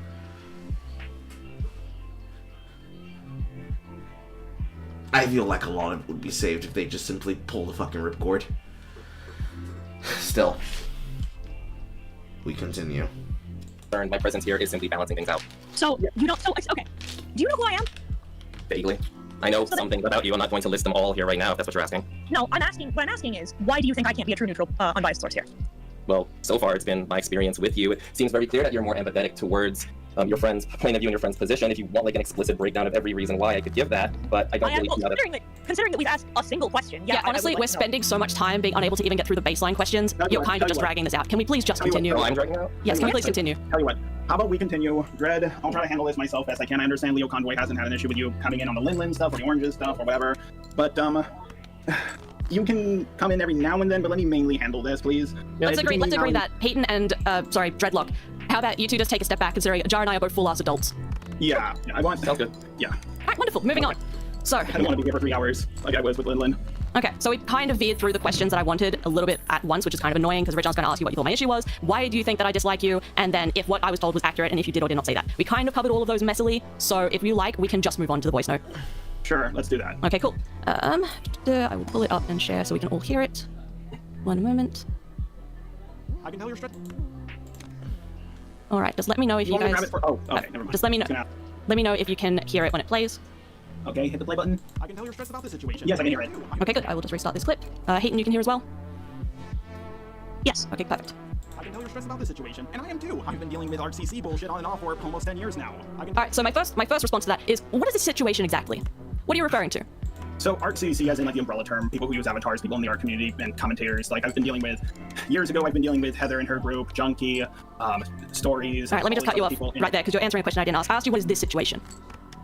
What? You said, this situation is stressing me out. What is this situation? Well, your reactions to me just making a tweet comment about you, kicking me from your Discord, being in a video with Lin, giving your credibility to it, this overwhelming hostility I've been dealing with, and you also know a lot of these people like Oranges, Lin, Harley, and they've been bothering me, and I just kind of want to do my Star Wars videos, man, but like I don't know who's on whose side. I'm not in your like, okay, let me cut this down for you real quick. There isn't a situation. The quote-unquote situation is that I don't like you, and I don't want anything. Let me finish. I don't like you, and that's it. It doesn't have anything to do with Oranges, it doesn't have anything to do with Lin. I don't know why you're making it like some sides situation. There is no sides. I just don't like you. You said some out-of-pocket shit to me at VidCon. You made me very uncomfortable, and I don't want you in my spaces. That is not a situation, and the idea that you're running around behind the scenes being like, oh, Mally and the entire commentary community is trying to do something to me is fucking wild. I don't know why you're behaving that way, and you need to knock it off. Okay, real quick. Yes. Funny that you started not liking me around the same time everyone else did. Kind of sus. No, Jar. Stop. Yes, Mally, it's Jar. absolutely no. Let me finish. Okay. I let you finish. You let me finish. That's fair. Go on. Sorry. No, go on. It is again Carl's opinion that everybody else here is a Spurg. However, she is justified in why she's annoyed. There need not be a situation or an opinion turning. It is just as simple as if I don't like somebody and I don't want them there, then I don't like somebody and I don't want them there. His need to tie it back to some grandiose event and a grand conspiracy in and of itself is annoying. I'm with them on that. Like when you send me messages like, hey Jar, I just saw this, and I want to ask you to just keep away from me, and from me online and offline, I have any desire for public nonsense, especially petty nonsense like this. So I'd appreciate it. He is butthurt because she isn't part of the groupthink. I think that's the start of it. I think it becomes more than just that. if you could just be an adult and realize we simply don't get along. Now keep it moving. Like, the entitlement, you're a public figure. Okay, and I just said something true about you, and then You're the entitlement, you're a public figure. You're the entitlement, you all are public figures. Why are you speaking this way to me? Don't you realize you should be kissing my feet? Is what that's giving. No, you're going into a different topic because you started with, it's funny that you disliked me as soon as everyone else started disliking you. Jar, do you remember what that comment I just sent you was directly after? After the whole Spoctor... No, it was after VidCon, when you said some truly out-of-pocket shit about guns and... Jar, oh my god, you're just Jar, gaslighting. Let me finish. You made me... You're just gaslighting, you don't believe that. She didn't even finish the statement, you don't even know what the fuck she believes! Uncomfortable. I made it clear I did not want to see you. That was it. And I didn't see you. Ignoring the fact that you were looking for me at VidCon, which was, again, deeply uncomfortable, the reason I don't like you, Jar, is because you say shit to me that makes me uncomfortable. I don't care about your relationship with Lynn. I don't care about your spats with Harley. I could give less of a fuck about your relationship with anyone else in this community. You made me uncomfortable, and I don't like you. It's that simple. Questions? You started it. You came at me with my whole Spoctor thing, telling me to change a fucking joke I made, and then suddenly you didn't want to see me at VidCon, no one wanted to see me at VidCon, you all turned on me at the same time. And I just think this sounds plain. I think you're making up the whole you made me feel uncomfortable thing because it's an easy out. And I think you're paranoid. What of it? You think I'm paranoid? Yes. After everything I've dealt with, photoshopping me, hitting on a 13-year-old girl, asking her for nudes and all this other stuff, you think I'm paranoid after everything I've dealt with? Yes, I do. I don't think that... I understand that your paranoia comes from a place of, like, experience and trauma. I get that. That's why I mostly let it slide. But there comes a point where your paranoia is just unreasonable. Jar, I am not the people that have harassed you for years. I am not any of these random people you've had spats with before. I just don't want anything to do with you. Well, if you don't want to have anything to do with me, then why voice comments in a video about me? That's going to put you on my radar for sure. Would you like to continue to that point in the call? We can go to that if you want. Sure. Okay, 1 second. Which segment is it? No, that's Peaches and Liar. If you guys want someone to not bother you, well, a good first step is to not attack them first. Crazy concept, I know. I would love to respect your wishes and walk the other way, but that video is still up. I'm still receiving comments and harassment over it. Even if you guys take it down, well, it still happened. People remember it. Okay, first of all, I'm sorry, did everyone hear that? Hello? She gave a thumbs up. Oh, okay. Sorry, it all cut out for me for a second there. First of all, I'm not Linlin. I have no say in that video if it's up or down. I didn't script in that video. I did not see anything about that video. Linlin came to me and said, hey Mal, do you want to voice tweets that you wrote? And I said yes. That's the extent of my involvement. Please stop equating me to Linlin. We are not the same person. Yes. Okay. Can I continue? Yes, Can I speak? Or is you done? Okay. I'm not saying you and Linlin are the same person. I'm saying you voiced comments in a video and added your credibility to it by being there in that video, and I was just shocked. I can guess that's reasonable, but also that's extremely autistic, and that's several levels of jumping through fucking hoops. Bro, what's wrong with you? To see that, like, you just showed up there. Like, why? I haven't spoken to you because, like, it's a video about me. You're in it, and I'm like, why is this situation still being talked about like a month later? What the hell is going on? So hold on. Are you telling me that it was out of pocket for Linlin to talk about things that you've done in the past? Why would you come to that conclusion? Well, I'm asking for clarity. You guys, well, with Linlin, she had a direct line to me, and so did you, and so did everyone else. And I could do a response to that video, and I'm tempted to, but I'm trying to. Can you please just stay on point, Jar, and answer the question? I asked you I asked for clarity. Do you think it's out of pocket that Linlin made a video about things you've done in the past? Of course not. Then what's the issue? The issue was, they didn't contact me, things were taken out of context, but... Wait, why would they contact you? Wait, we're going off topic. It's not about Linlin. It's about you accepting to be in that video, so you accepted to be in a video that had really strange... Let me backtrack then, so we're on the same page. So, if it's not about the video, and it's instead about you, then it's about her co-signing something that you want to then be annoyed with, and then take umbrage with against everyone else, which then waylays that into you assuming that everybody must be against you, because they all got together in a voice call and decided what the narrative was going to be against you. Excuse me. That's fucking retarded, Jar. You're saying that... No, your point is... You said that we were getting off topic, right? So let's just reestablish what we're talking about. You're saying that it was out of pocket for me to be in a Linlin video about you. Why is that out of pocket? Okay, so... when you were in that video, did you just accept to be in it without, like, looking at the script first? Yeah. That's wildly irresponsible. You're a YouTuber. You should check these You can say that. You can say that if you want, except I trusted Linlin's judgment, and I stand by that trust. And that's assuming if you're telling the truth right there. I guess I will, but... Bro, are you fucking for real? Why would I lie? I don't know. Honestly, with RCC people... Honestly, with ArtCC people. I roll. People, it's hard to fucking tell nowadays. Bruh, I can just drop the DMs if Linlin lets me, if you care that fucking much. But, for clarity, sure no, Linlin did not share anything about the video with me beforehand, not the script, not an early viewing. They said, hey Mal, do you want to voice the tweets you wrote? And I said yes, and that's the extent of it. Okay, because, like, that video is just, like... It's fine. Wow. It's a fine video. Like, it already has more dislikes. It already has half this. I haven't even responded to it yet. Like, you really agree with the line, if you buy Harry Potter, you can't call yourself much of an ally? I believe that's what Linlin believes. And I think Linlin is allowed to say that. Horrible PR. Vouch has better PR than that. I don't work on PR, Jar, nor does my opinion get made by committee. I don't care what other people think. I have my opinion. Okay. Anything else? Okay, so Yeah, so, yeah, you were in that, fuck, something, give me a second, something with my eye. Fuck. Okay. Something wrong with your eye? What's wrong with your eye? Is it all that bitch made shit that you've been good and super great on? Catching up to you? Are you crying? Why are you crying, Jar? Let me just drink water real quick.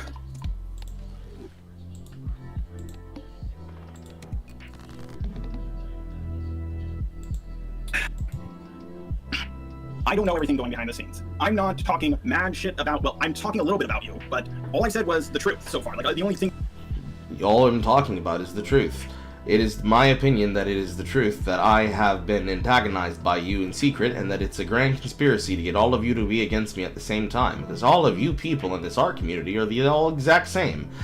I don't know why you would co-sign such things, and you being upset about the fact that I'd say that you'd say such things, despite the fact that you demonstrated you would say such things, is beyond me. Ah, man. You guys are so irrational and unreasonable. I roll. The thing we know for sure that I've said is you were too afraid to get into a call with me. You had an issue with that. You told me to stop, not contact you publicly or privately. And then you're having an issue with me again. And I find the way you said, like, move along, like, even as an autistic guy, I was like, wow, that's very autistic wording right there. And you can not like me. That's fine. Lots of people don't like me. I'm used to it. Mm-hmm. But you're also a public figure. I'm free to speak about you. You're free to speak about me. You're not free to lie about me. Never said I was. Again, that's why we were trying to establish the baseline earlier about what you did or did not say, because if that is what you said, if that is accurate to what you said, that is a lie. You could have said you believe this to be true as well. Okay, so you're basically... So you're defending that if you did say that, that's your opinion, so you're allowed to say that? No, I'm saying that, like, I don't remember what I said. Sunny told you something. But I'm not going around spreading lies about you. At least I don't believe I am. At least last I checked. And, like, looking at this whole situation now, like, it's kind of terminally online, this conversation a bit. Yeah, it really is, and we did not need to be here, Jar. We're only here because you couldn't shut the fuck up. We could have settled it all the way back then in the Spoctor tweet situation. There was no reason to settle anything. Yes, Again, I just... having a combo done. Okay, let's say hypothetically I jumped into... I mean, ignoring the fact I was on planes and shit at the time and was busy with life. Let's say I jumped into a call. What is there to settle? Well, you could have explained it to me, like, oh, here's why I didn't like the thumbnail, really, and I would have been like, oh, okay, I guess I'll change the text, and you would have been like, oh, yeah, cool, here's the suggestion, I would be like, based, and then it would be over with. That's basically what happened in the text exchange. Why does that need to be in a VC? No, what happened in the text exchange is you, told me you made the most non-argument of all time. Jolly, you're just wrong, and it's like, okay, that's not an argument. You were wrong, and I stand by that. That's not an argument, no. It doesn't need to be an argument, it's my opinion. You weren't even, I was wrong to change it, because you even know what me and Harley were talking about, and that's where my issue was. That is fair, I did come into that conversation thinking you two were arguing about the thumbnail, but instead you were just kind of being a dick, so I did miss the context of that. You don't know you don't know the full context of me and Harley. I don't care.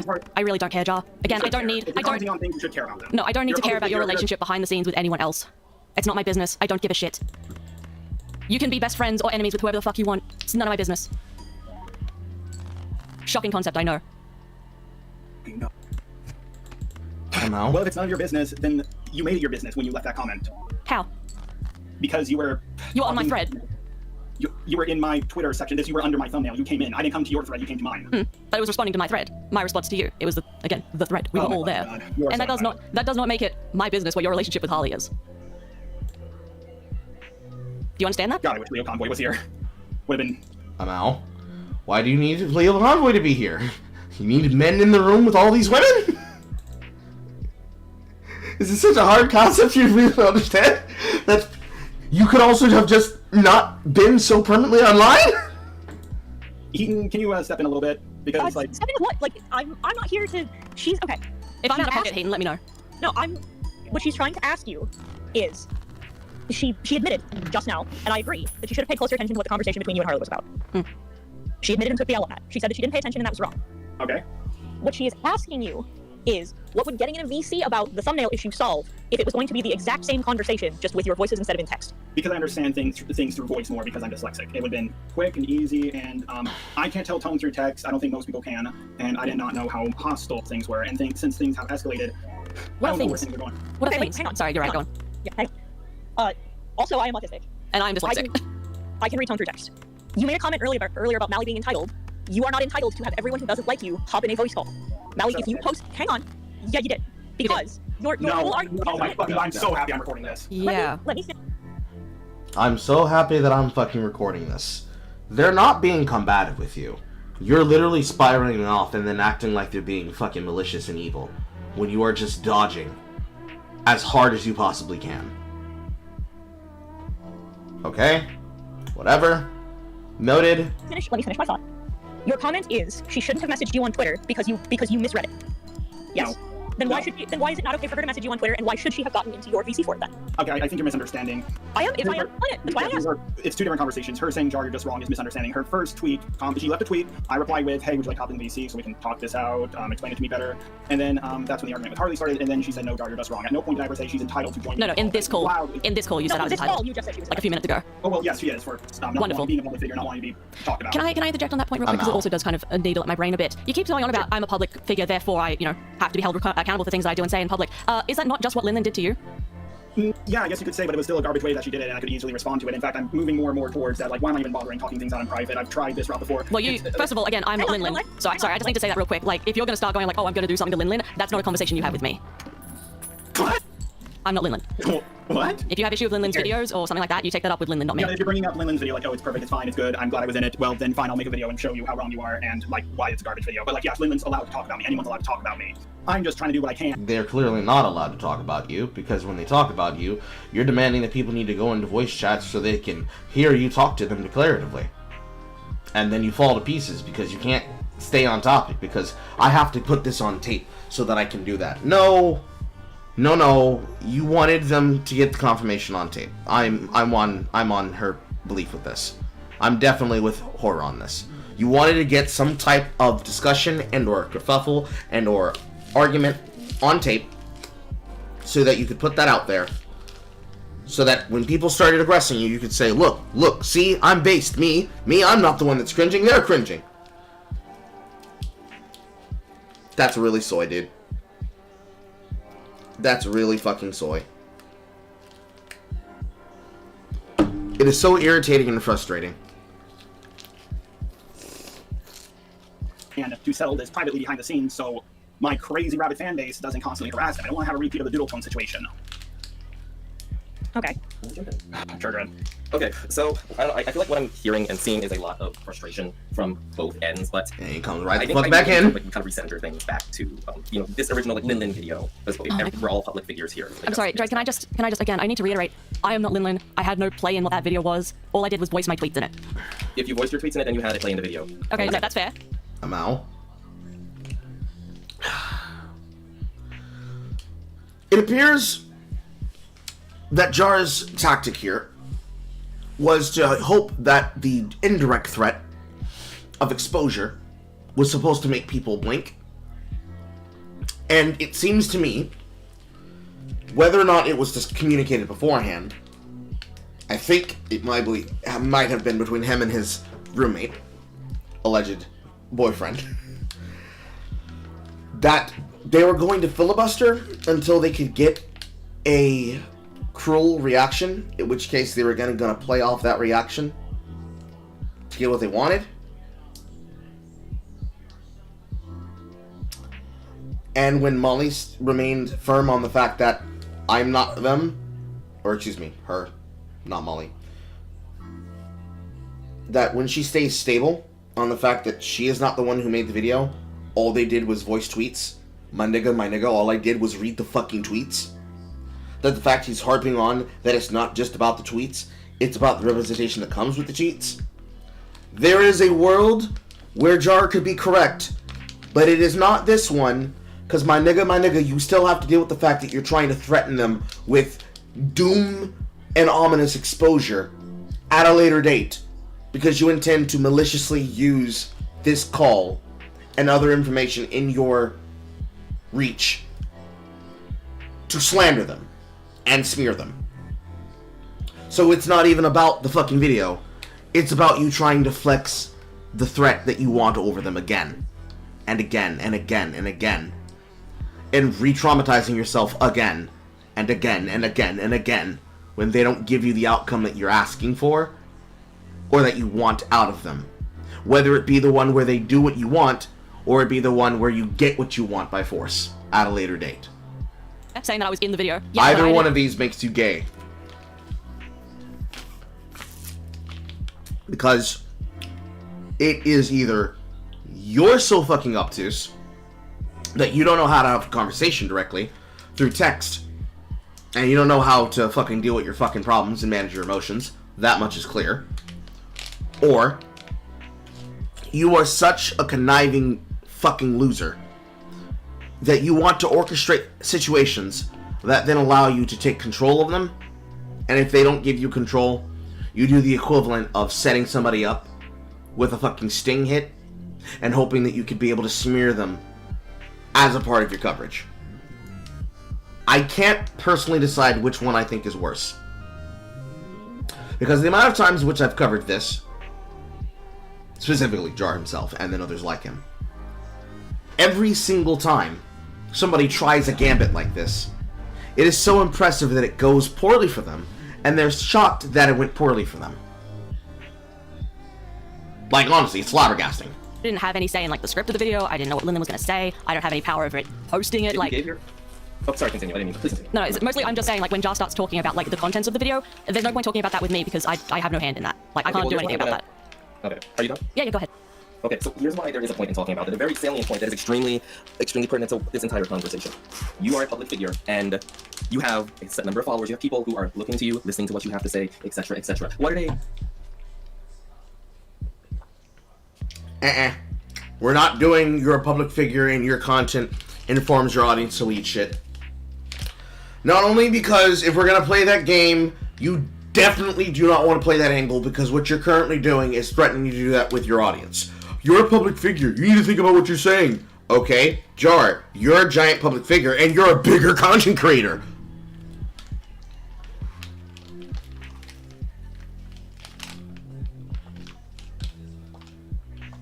Note that this call wasn't released until Becky did a stream on it. It tells you that Jar knew how bad this call went. Back to the point that I was making just now. If you're going to try and tell them you're a content creator, you need to look at the fact that the way that you act will make other people go off your information. Jar, you're a bigger content creator. You're the bigger streamer. You're the bigger content creator. Why are you threatening to use your audience and your reach to smear them the way that you are? And why is your roommate acting as though they can try to antagonize you over that when you'd be the biggest one guilty of that fucking action? Listening to you for your voice. You lent that to this video. You lent your credibility to this video, regardless of whether or not you read the parts of this, or didn't read the parts of the script that you claim to or to not have seen. Hi, I'm a content creator on the internet. This person ran out of influence, so I'm lending some of mine type shit. You still lent your voice to that, and you might trust this person in whatever capacity. And this is all assuming that you are telling the truth about this, which we have no evidence either, whether or not. I'm not going to be expected to answer, oh, why would I lie? I don't know. I don't share your morals or your values. I'm not going to speak for them. What I am going to say is that you lent your credibility to that video by participating in it in the way you did. And that credibility can be damaged by not doing due diligence to be educated on the topic, which you are claiming you were not fully educated on that. Although I feel like you're assuming that I'm saying, oh, the video is bad, but it's not my fault. I think Lyndon's video is fine. Why? Why did I? Well, because you're saying like, oh, I'm putting my name on it and all that, and then I'm trying to distance from it and that kind of stuff. So I'm assuming that you think that. Well, I know you think the video is bad, so. That's not. Well, I'm just trying to establish a baseline here.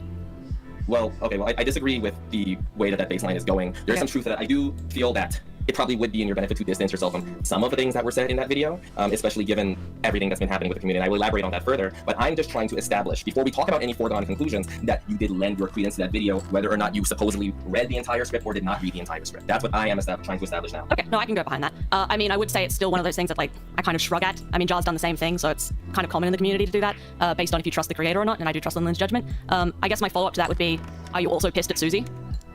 I'm going to have a word with her, but currently she has some health issues from what I've heard, and I'd rather wait on that. And me and Dual Tones, we have butt heads for a while. And I thought Susie's was even more bizarre, because when it comes to you, at least you read your own tweets out with Susie. She was voicing Harley, and I was like, what the fuck? Like, how does that connect? But like, when I add my credibility to a video, like whether I collab in it or whatever, I do sometimes get backlash if the creator gets backlash, but usually for that specific video. But I, believe it or not, I've received backlash for things Digby the Goat has said. The collab I did with him that's now deleted about Mr. Entry, you might have heard of it. No, and I severely do not care. It doesn't matter if you care or not. It really doesn't, because at the end of the day. Okay, you know what? Let's all take a step back. It's this. I'm kind of getting a little tired of these catty attitudes. Well, do you just want to like take a pause and I can continue this? I would love to, personally speaking. Sorry. God damn, I can hear the homosexuality in his voice. No, you cannot just take a step back, because the constant back and forth is not going to help anyone in how you guys choose to fucking communicate and behave. All of you are acting like catty kids. Whether or not people consider that to be legitimate or not is more to do with the fact that you guys are choosing to go back and forth like this and act like this shit could not be fucking simpler. And that's sad. This shit could be so fucking simple, dude. It could be so fucking simple. Sorry, I will interject. Sorry, Dreadlock, I don't know you, and this call is specifically about me and Jar, so I don't really want to have a debate with you. It's really just about Jar, so sorry, I'm not interested in that. I'd like to keep on topic so I can eat at a reasonable time. Yeah. I understand that. I promise to keep on topic, so... Well, how about we move on to the next thing? I think wherever we got, I think that's about as far as we'll get. Okay, one sec, let me see where we're up to. I guess we'll just go through the voice note. That's probably just the easiest way of doing it. Oh yeah, why do you keep calling me Millie Malware? This is not that important, but like, we're not friends, don't... You can get my name right. Baseline respect, my guy. I'm not good with names. It's something You know my name is Mally. We've talked about this in VC. Could you just show some baseline of respect? No, I've heard you say I don't care before, but for sure, I'll try to get it right from here on out, but I know before you said you didn't really mind. Yes, because we were on friendly terms. It was like a nickname. We are no longer on friendly terms. Please stick to my actual name. Okay. Oh, it's not playing. 1 second. Oh, there it goes. Oh, yeah, it died. 1 moment. Hello, Millie Malware. Crashed on us. Okay, there we go. Okay, hang on, let me click on the stream. Loading. Okay, now it's loaded. Well, you're stressed about the situation, and I am too. I've been dealing with ArcCC bullshit on and off for almost 10 years now. I don't think I said anything untrue about you, but I don't remember everything I've said in every single conversation I've been in. But you gave no examples of what I quote-unquote got wrong, so I'll have to take a guess as to what you were referring to. I've been wanting to talk things out in the call with you so things don't get twisted. I'm not gonna lie, when people in the ArcCC say they don't want to get into a call with me, it's because they know it's easier to twist things through text. I would be more than happy to pen things with not just you, but everyone. The problem I have with you is that you were in a video with Linlin, adding your credibility to it. A video that, mind you, has 50% as many dislikes as likes. I mean, this is really not that important, but that's just not true, so I don't know why you said it. Maybe you think that, but... Is it alright if I send you a screenshot? Yeah, sure. Thank you. Because I can actually prove this. Okay.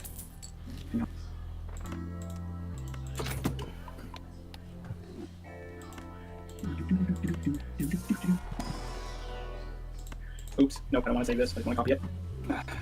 So I have a browser extender that shows me the dislikes, and 346 is more than 50% of 575. Boo-hoo! More people dislike the content than like the content. What the fuck does that make her... What makes that her fucking problem? Stop looking at the fucking dislikes. Oh, hold on 1 second, because we actually have Linlin's thing here. Let's see. When was that you... Are you looking at it now?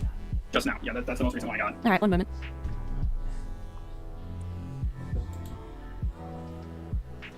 Got some...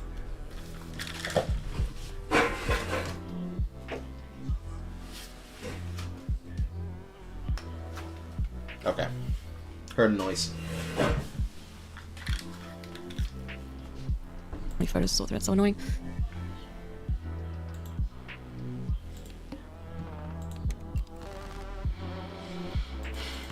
While I'm looking for this, could you just explain to me why the thing matters? Or was it just a jab? Like, I haven't even responded to it, and people already can tell it's a bad video, and I've already had a call with Linlin about this. Like, point by point we went over. She didn't really correct that much in the pinned comment, but whatever. She's underage in a small channel, and if I'm going to respond, I'm going to wait a little bit, because I don't want She's to attack someone who's underage and a small channel. She's underage in a small channel, and...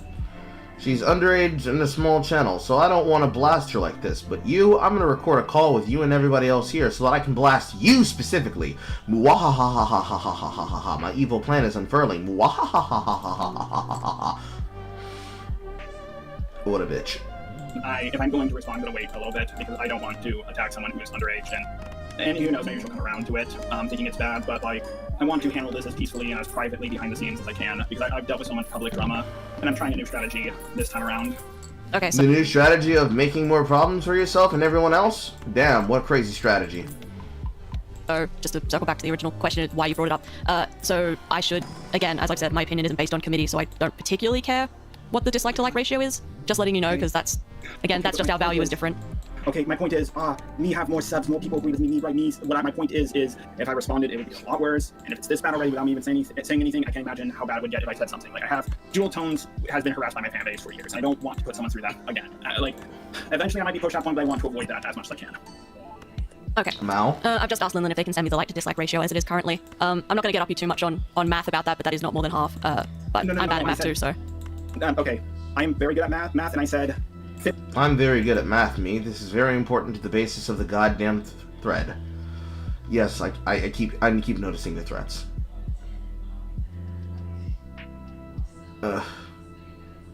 It's such an autistic fucking point for him to try and harp on. 50% as many dislikes, over 50% as many. That's not saying it's 50% likes, 50% dislikes. I said 50% as many dislikes as likes. Maybe I worded that weirdly, but like that's the. Sorry, that's are you saying that the majority of the video is dislikes, or a little less than 50% is dislikes? a little. Okay, take the likes, cut it in half, and a little bit more of what the likes would be. A little bit more than half of it is how many dislikes there are, and I haven't even responded to it yet. I understand I worded that bizarrely, but there's not more dislikes. There's not. Or I'm not trying to say that. I'm just saying take the likes, cut it in half, and I did the math on this. Although they recently changed a little bit, as like to dislike ratios tend to do. But I'm not trying to say, oh, it has a lot of dislikes, therefore bad video. I mean, you're saying it could be worse.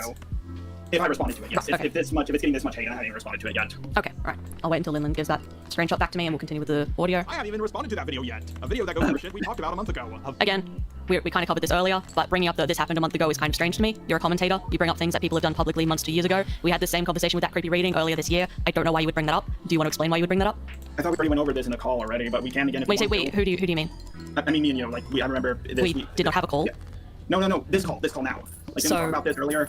Like we were talking I'm about just trying to ask again for clarity because we all got very heated. So this is kind of like a fresh run through, just calmly saying what you meant. So again, I'll repeat what I said again. Wait, first let me ask. Are you done anything else, or can I answer? I just don't want to cut you off. No, I asked you a question. Go ahead. Okay. Let me just take a drink of water again. Fuck, where did the water bottle go? I'll just send the image to Lynn. Do people not invest in these? I mean, I got both on both sides of the desk. How is he so flustered that he cannot just simply prepare himself for a conversation he knew was gonna fucking have? He flips so goddamn quickly. He's all over the goddamn place. Linlin sent me. Oh my god, I drank it all. Fucking dread. That's the last one. Okay, I have a bite here. Alright, Linlin's just sent us the No, that updated was the last screenshot. one. So about 80% Okay. like ratio. Huh. When was that taken? That was Today. recent? That can only mean one thing. Jeez. The browser extender I have on my computer is wrong. Is the screenshot you? Da da da da da da. Oh no, bros. You took from today? Yes. Okay. Is hers from today? Yes. Or at least I have asked the one for today. Well, it seems that it's correct. The likes are the same, so the dislikes are different. I'll need to update my... The problem is YouTube hides it, and the browser extension is only so good. All right. I mean, anyway, we kind of covered. I mostly just wanted to know why you brought that up, and you've already answered that, so that's fine. Yeah. Okay, so as I was talking about, I'm gonna have to go through it. That you are allowed to talk about things I did a month ago. I just thought it was strange that it was being brought up now. I thought it was strange. That doesn't mean she can't do it or it's bad. But I also thought Linlin, I really helped her out growing, and I was like, wow, why didn't you like contact me and ask me about this? And I helped her growing. Why didn't you contact me first? Why didn't you run this by me and my PR team? That is more conversational threats. Nig. I swear to God. All right, I'm about to say something that's a little bit cruel, but I feel it's appropriate. Thank you for getting my career off the ground, Junkie. You understand what I'm referencing, right? yeah, the difference is Stalker was trying to say, oh, Junkie can do whatever they want to Heaton. It was just many white lies. And with me, I'm just saying, wow, why couldn't you just like hit me up or ask me about this in private? So you think that because the situations are wildly different, the comparison you're making. All right, let me again correct me if I'm wrong. So I'm trying to clarify. You think that because you and Linlin previously had been on good terms, that Linlin owed you special treatment? I'm not saying that. That's a wildly Okay, let me rephrase. You thought because previously you and Linlin were on good terms, Linlin should have reached out to you before critiquing you publicly? Perhaps. I'm not saying she has to. Again, I didn't do it with. You are saying she has to. Because if your immediate answer to that question is not no, you're a retard. Daft. Okay, well, instead of me rephrasing, can you say what you mean? I'm not saying you're obligated. I'm just saying I would have preferred it.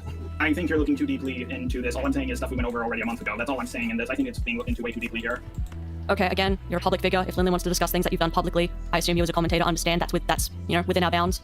Never said it wasn't. Okay, then why is it strange Kappa. that Linlin talked about something from months ago? Well, it was strange what I did to Daft, and it wasn't strange that she talked about it from months ago. All I said is stuff we talked about from a month ago. It is strange that it was brought up, don't get me wrong. Like, I thought this situation was dead. But that's it, just, that's kind of weird. It's not like a huge deal. I'm not saying she can't do it. I'm just like, that's kind of weird. It's like a chicken wearing a hat. You say that as if it's benign, but you bring it up in your voice memo to me as a negative. And? Okay, so we're just going to agree that you... Amau. And, therefore, none of this shit would be a problem if you did not behave and continue to behave the way that you are. The fuck? Are you stupid? I don't think you're stupid. I hope that you're not stupid. You think it's a negative thing? No, I think I'm just going to say I just said it was strange and not in a negative way, just that it was strange and leave it at that. Alright, okay, next, moving on. Video that says, you can't call yourself a trans ally if you buy a fucking Harry Potter game. I told the truth about you in the comment I made on Twitter. You had a problem with my stalker thumbnail. I offered to talk things out with you in private. You refused to. I changed it, and then you had a problem with my video that both Leo Convoy and Hopeless Peaches looked over before I uploaded it. Alright, 2 things here. First of all, which Twitter comment are you referring to? I'll grab it. Thank you. I actually have one up that I believe might be the one you're talking about, and I can quote to you.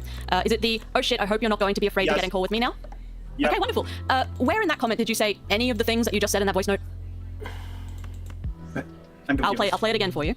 Okay. Call yourself a trans ally if you buy a fucking Harry Potter game. I told the truth about you in the comment I made on Twitter. You had a problem with my stalker thumbnail. I offered to talk things out with you in private. You refused to. I changed it, and then you had a problem with my video that both Leo Convoy and Hopeless Peaches looked over before I uploaded it. Alright, so can I just assume that was poorly worded on your part and you weren't saying that was what the comment said?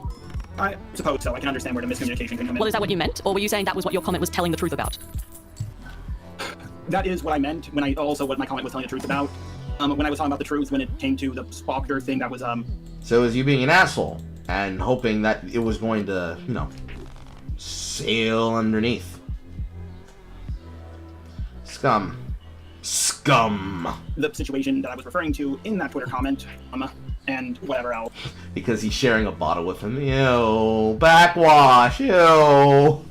Okay, but just so we're clear, the comment you left doesn't say anything about those situations. If someone read that comment, they would not then get all the information you just shared in that voice note. They would just get, oh, you're afraid to VC with him. So, you understand that? I mean, it was just a spare of the moment tweet I made responding to Leo Convoy, just because of what happened to his... I forgot exactly what I was responding to, but I think something of his may say that he was malware, I'm just calling you malware, or something. I don't exactly remember what that was left on. It was something like that. Yes, it was a YouTube glitch that swapped out like banners and stuff. Yeah. Okay. And then the next part of this voice note that, again, I have to come back to. Why do you keep telling me that Rosie and Lio approved of your video? Because they did. I don't know. Like, I went... the thing is, I went... okay, hang on. What are you doing? Oh, sorry, the fan was acting up. I'm trying to fix it. There you go. Okay, thank you. Just fucking with shit in the background for reasons. Reasons that are not reasonable based on how this is going.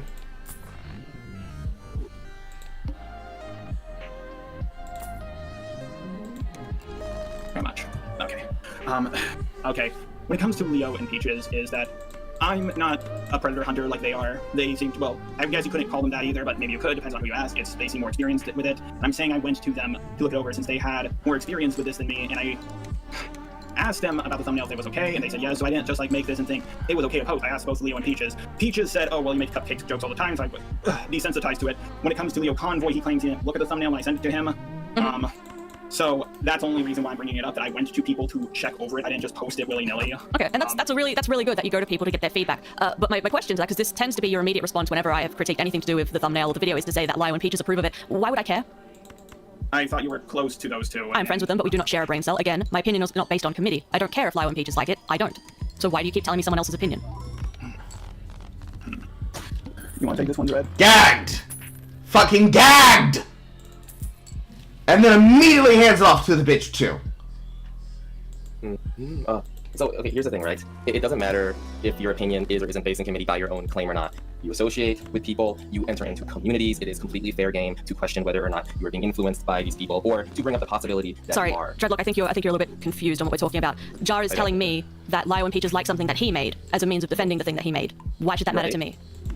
Why should it matter to you, personally? Yes. Because this entire conversation, we have been playing with the theme of how accountable someone is or isn't for what they said or may not have said, or their interactions with their community, or the discussions they're in. So Jar explained to you that he went and spoke to Hopeless Peaches and Lio Convoy, two people at which you respect deeply, is pertinent to this conversation. Okay. But she's still not them. So why the fuck would she care?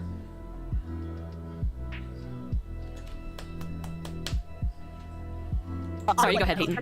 I was going to say, I would like to add on a secondary point. Mally, when you found out that Peaches and Lio approved of the thumbnail, did you tell them that you didn't approve of it also? Yes. So when you found out that they approved of it, you went to them with your displeasure about it as well? No, I went to Peaches and Lio after Jar told me to go to them about the video. The only reason I did go to them was because I wanted to clarify if they did actually approve of it, because I only had Jar's word to go off, so I thought, oh, well, I better go and ask them if that is accurate. Smart. Yes, but I don't particularly care if they do or don't, because like they can have their opinion about the video. It doesn't make me like it or dislike it in any particular direction. So again, I feel, Dread, you're maybe missing the forest for the trees here a little bit. My question isn't... You feel that? Well, no, I'm trying to clarify so we're on the same page, because I'm not sure that we're on the same wavelength here. My question is, why should someone else's approval of something I don't like matter to me?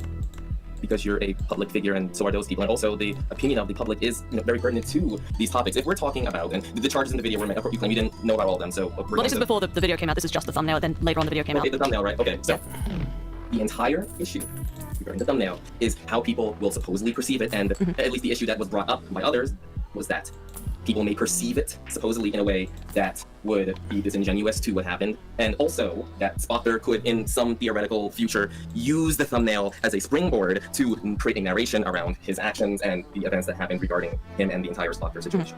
Okay, sure, but that's fucking retarded, and the people who are in the know would then have the information to demonstrate that that is both fake, gay, not true, and handle it accordingly. It is not your job, Jar's job, or anyone else's job to try to intercede that information and act like a YouTube mafioso goddamn boss. Play it back. Brought up by others, we told them so. Peaches and Lio approved of the thumbnail. Did you tell them that you didn't approve of it also? Yes. So when you found out that they approved of it, you went to them with your displeasure about it as well? No, I went to Peaches and Lio after Jar told me to go to them about the video. The only reason I did go to them was because I wanted to clarify if they did actually approve of it, because I only had Jar's word to go off, so I thought, oh, well, I better go and ask them if that is accurate. Smart. Yes, but I don't particularly care if they do or don't, because like they can have their opinion about the video. It doesn't make me like it or dislike it in any particular direction. So again, I feel, Dread, you're maybe missing the forest for the trees here a little bit. My question isn't... Do you feel that? Well, no, I'm trying to clarify so we're on the same page, because I'm not sure that we're on the same wavelength here. My question is, why should someone else's approval of something I don't like matter to me? Because you're a public figure, and so are those people. And also, the opinion of the public is very pertinent to these topics. If we're talking about, and the charges in the video were, you claim you didn't know about all of them, so... Well, this is before the video came out. This is just the thumbnail. Then later on, the video came out. The thumbnail. Is this the part that you're talking about, Horror? It was when boyfriend came in again, he bodied Jar because he wasn't listening to the conversation. I see. Yes, when he asked him to interject the way that he did. I saw. Yeah. That. Okay. Now, right? Okay, so the entire issue regarding the thumbnail is how people will supposedly perceive it, and at least the issue that was brought up by others was that people may perceive it supposedly in a way that would be disingenuous to what happened, and also that Spotter could, in some theoretical future, use the thumbnail as a springboard to create a narration around his actions and the events that happened regarding him and the entire Spotter situation. Okay, again, forest, trees, let me maybe rephrase this so that we're a bit clearer on what I'm actually asking. So let's say, for example, I don't know, Jar, what movie do you like? I just saw Repo the Genetic Opera again. I greatly enjoyed that movie. Okay, let's use that one. Let's say Jar says, I like Repo, and I say, wow, I fucking hate Repo. And then Jar comes back to me and says, well, Lio and Peaches said that Repo is good. Should that sway my opinion? Are we talking about movies or accusations of pedophilia? I swear to God, you guys are so fucking stupid. See, that's why I thought you might be a little confused. I'm talking about one's own opinion. It doesn't matter what the source of that is. Opinions about what? Because it does Anything. matter. It matters a lot. Well,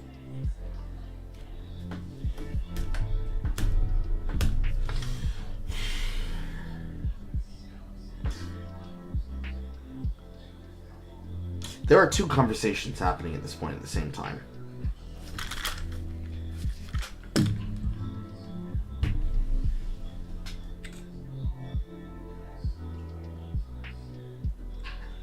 She is trying to get him to understand that having another person's opinion about something that they might like or dislike is irrelevant ultimately to their own personal opinion. While bitch number two keeps trying to harp on the original point of a content creator's opinion is going to modify the opinion of the crowd. To which this is more how, using her analysis, a film critic's critical opinion may make people not go see a movie, but the individual opinion of the audience member that watches said film thinks it's a cult classic because the material within connected to them in a way that made them appreciate it past commercial success. So, if the financials make it seem as though the film is a bomb, but critically it is acclaimed, but some critic that is very big and very well known with a very big penis, very big titties, tells them that they think it's trash, it ultimately does not affect their own barometer of judgment. Which she's explained at least 5 times now.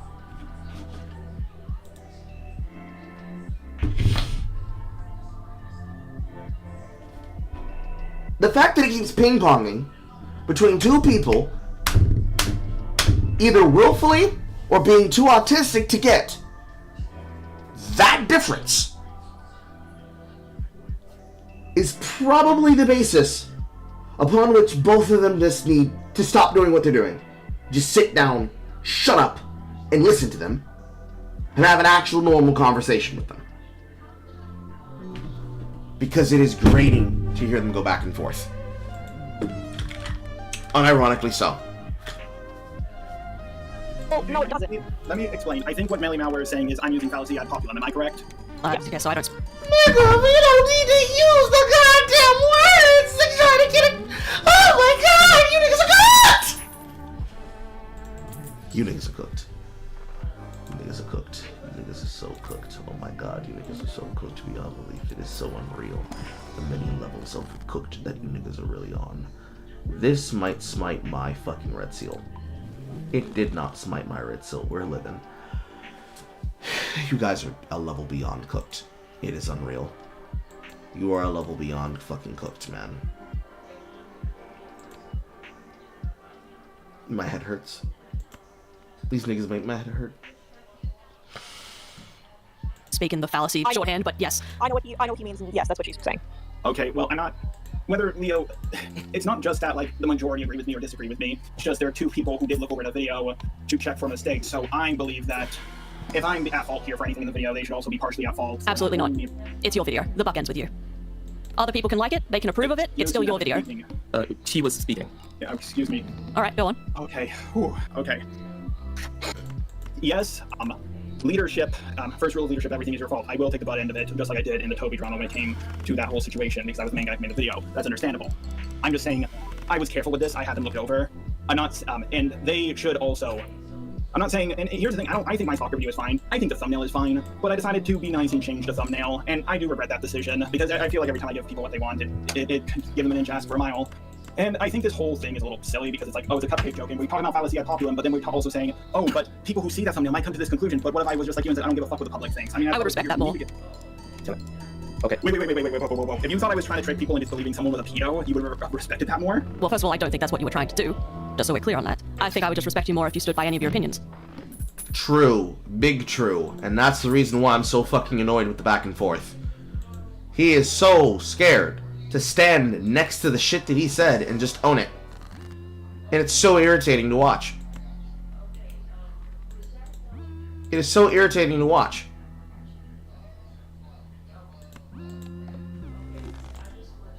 Well, like, if I may be frank, Jar, you do tend to do things based on whoever is on your side. I mean, by your own, like, let's go back in history a little bit here. You made a video against Peaches because you were scared of what would happen to you if you were seen to be disagreeing with the masses. Like, you have a track record of just bending over.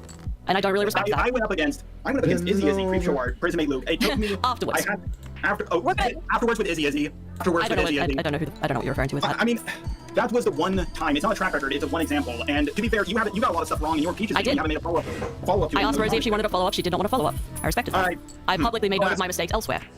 Streams, mentions, and videos. I don't know everything about that. But you made pretty firm assertions just then like you did. Sorry, go ahead. All right, Mally. No, firm assertion. God, she's so catty. No, it's like there's no... Okay, God, she's so catty. Row. People who are annoyed are not allowed to express their hatred, but I'm going to try and nitpick over every single example of you guys being upset, and then use that as a later date to demonstrate how you guys are so annoying, and this is the reason why I have problems with the commentary community. Row. You are so fucking transparent. Your brain is actually opaque. You're saying... Sorry, can you guys just let Peyton say something? I kind of cut across them first, so sorry, go ahead, Hayden. Everybody just take a minute. We're... Mally... Now you're the one who's getting off topic. Yeah, that was 100% on me, sorry. We don't need to go down that route. Peaches isn't relevant right now. What happened with Peaches is irrelevant. We're talking about what's happening right now. We should stick to this so that way we don't get too off track. It was very much a low-hanging fruit example. My bad. It was, and it wasn't cool. What we were going to do, I think, because I think we've retreaded the same answer about like 5 or 6 times, and I don't think we're getting to a resolution. I think we should probably move on. Okay, is everyone else happy with that? My apologies for my interjection. Just one more thing, I would like to make it clear. I called out Creepshow Art before the locale leaks happened, and that's it. We can continue. And also, I just want to say, if you make a statement like you have a history of bending over and invoking weird sexual innuendos for the people when stuff like this happens, then, there's an issue with that. And I agree, and I think there is an issue with that. Like I said, Mally, I think that was out of line. Yeah, I got a bit out of pocket with that one. My bad. Yeah, we don't We're both very heated. This is a very stressful conversation. Right. So I think we should get back on topic. I think we should move forward. Progress to the next part of this. All right, I'll play the next bit of the clip then. I do apologize for the messages I sent to you as we were both going to VidCon. I'm not very good at talking through text, and after Leo Convoy pointed it out to me, I see that what I said was inappropriate, and I do apologize for that. All right, I do have to address this. When did you have this conversation with Leo? Oh, let me actually check. Actually, I had to look back. Let me see here. I hope it was Leo Mantle.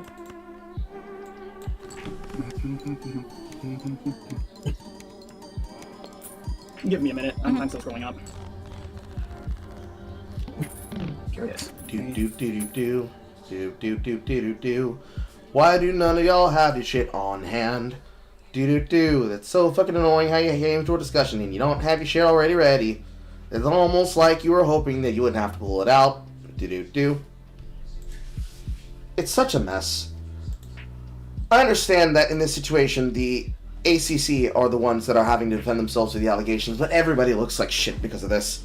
My God.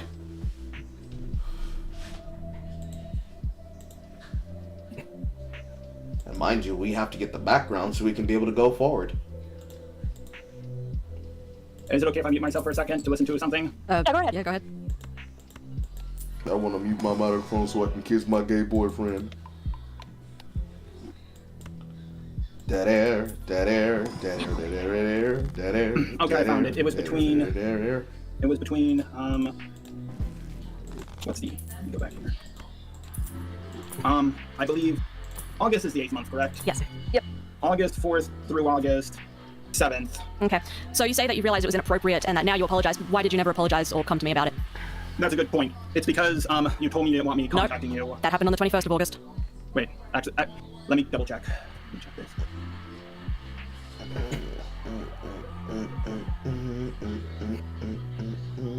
Oh shit, you're right. You're right. Holy fucking shit. Yep, she got me with that one. It's not a gotcha, Jar.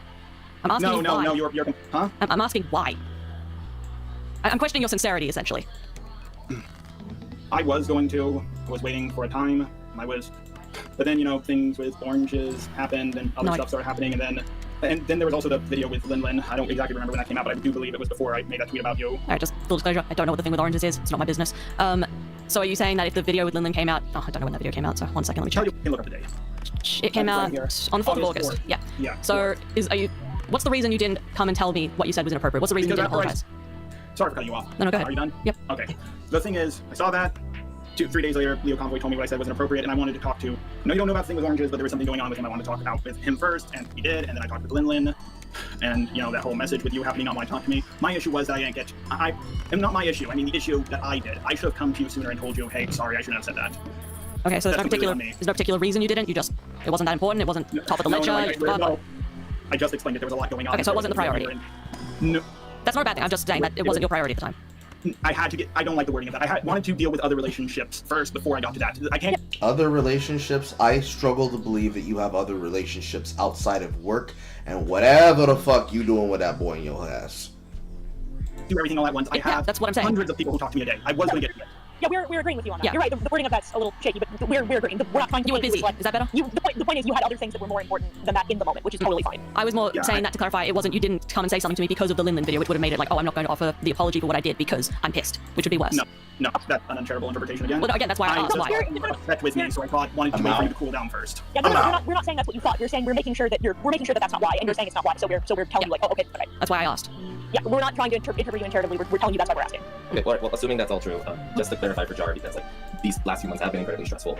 He did intend to apologize to you, but because of those other situations, given that we have limited time, mental energy, etc., and the intersection of that and that everything that happened so recently, that if this was as stressful as an event as I'm hearing about it being, it might have been wiser to wait a bit before immediately being back in her DMs.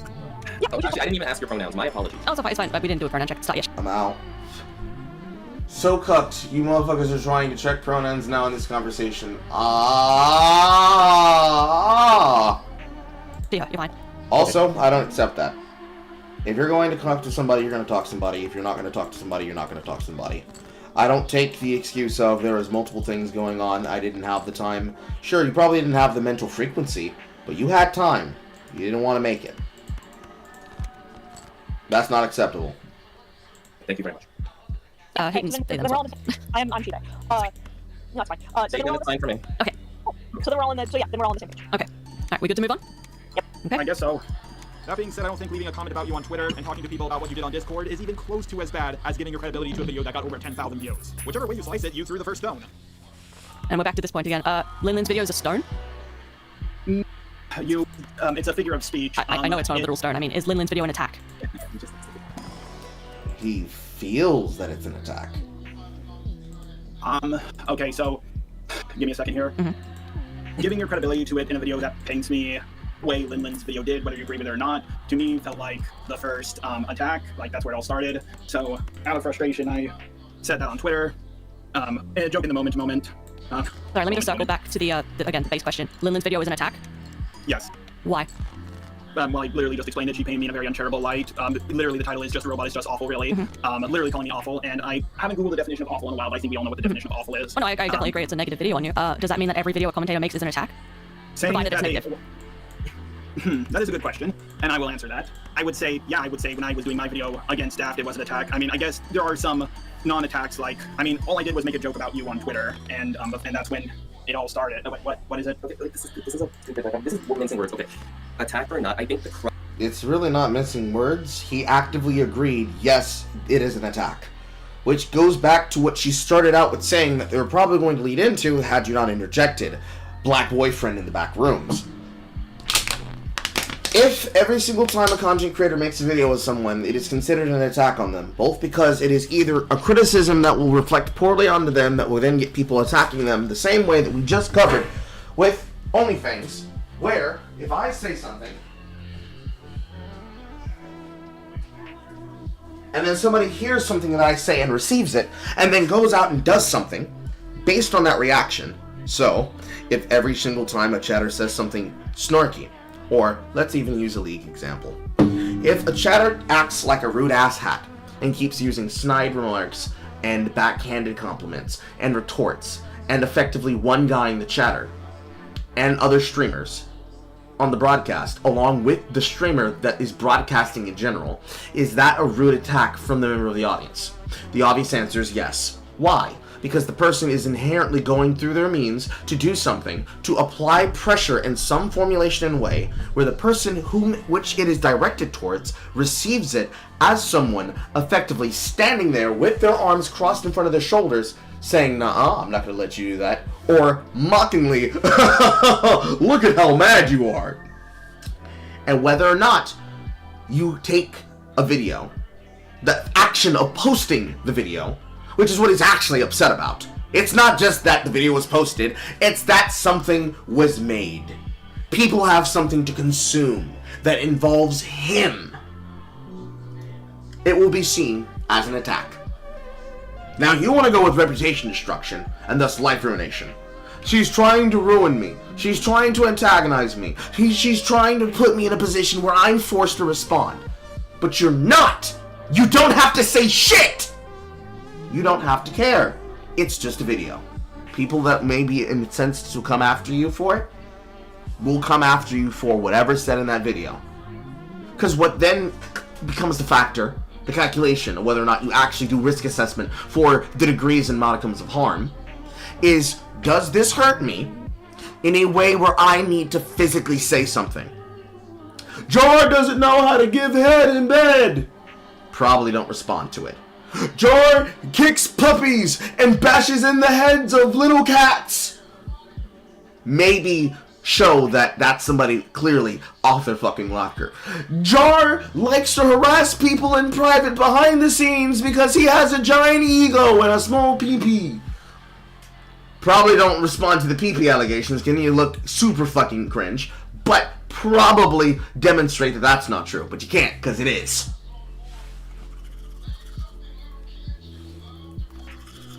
No matter the ways that you go about this, you don't come out of this VC looking good.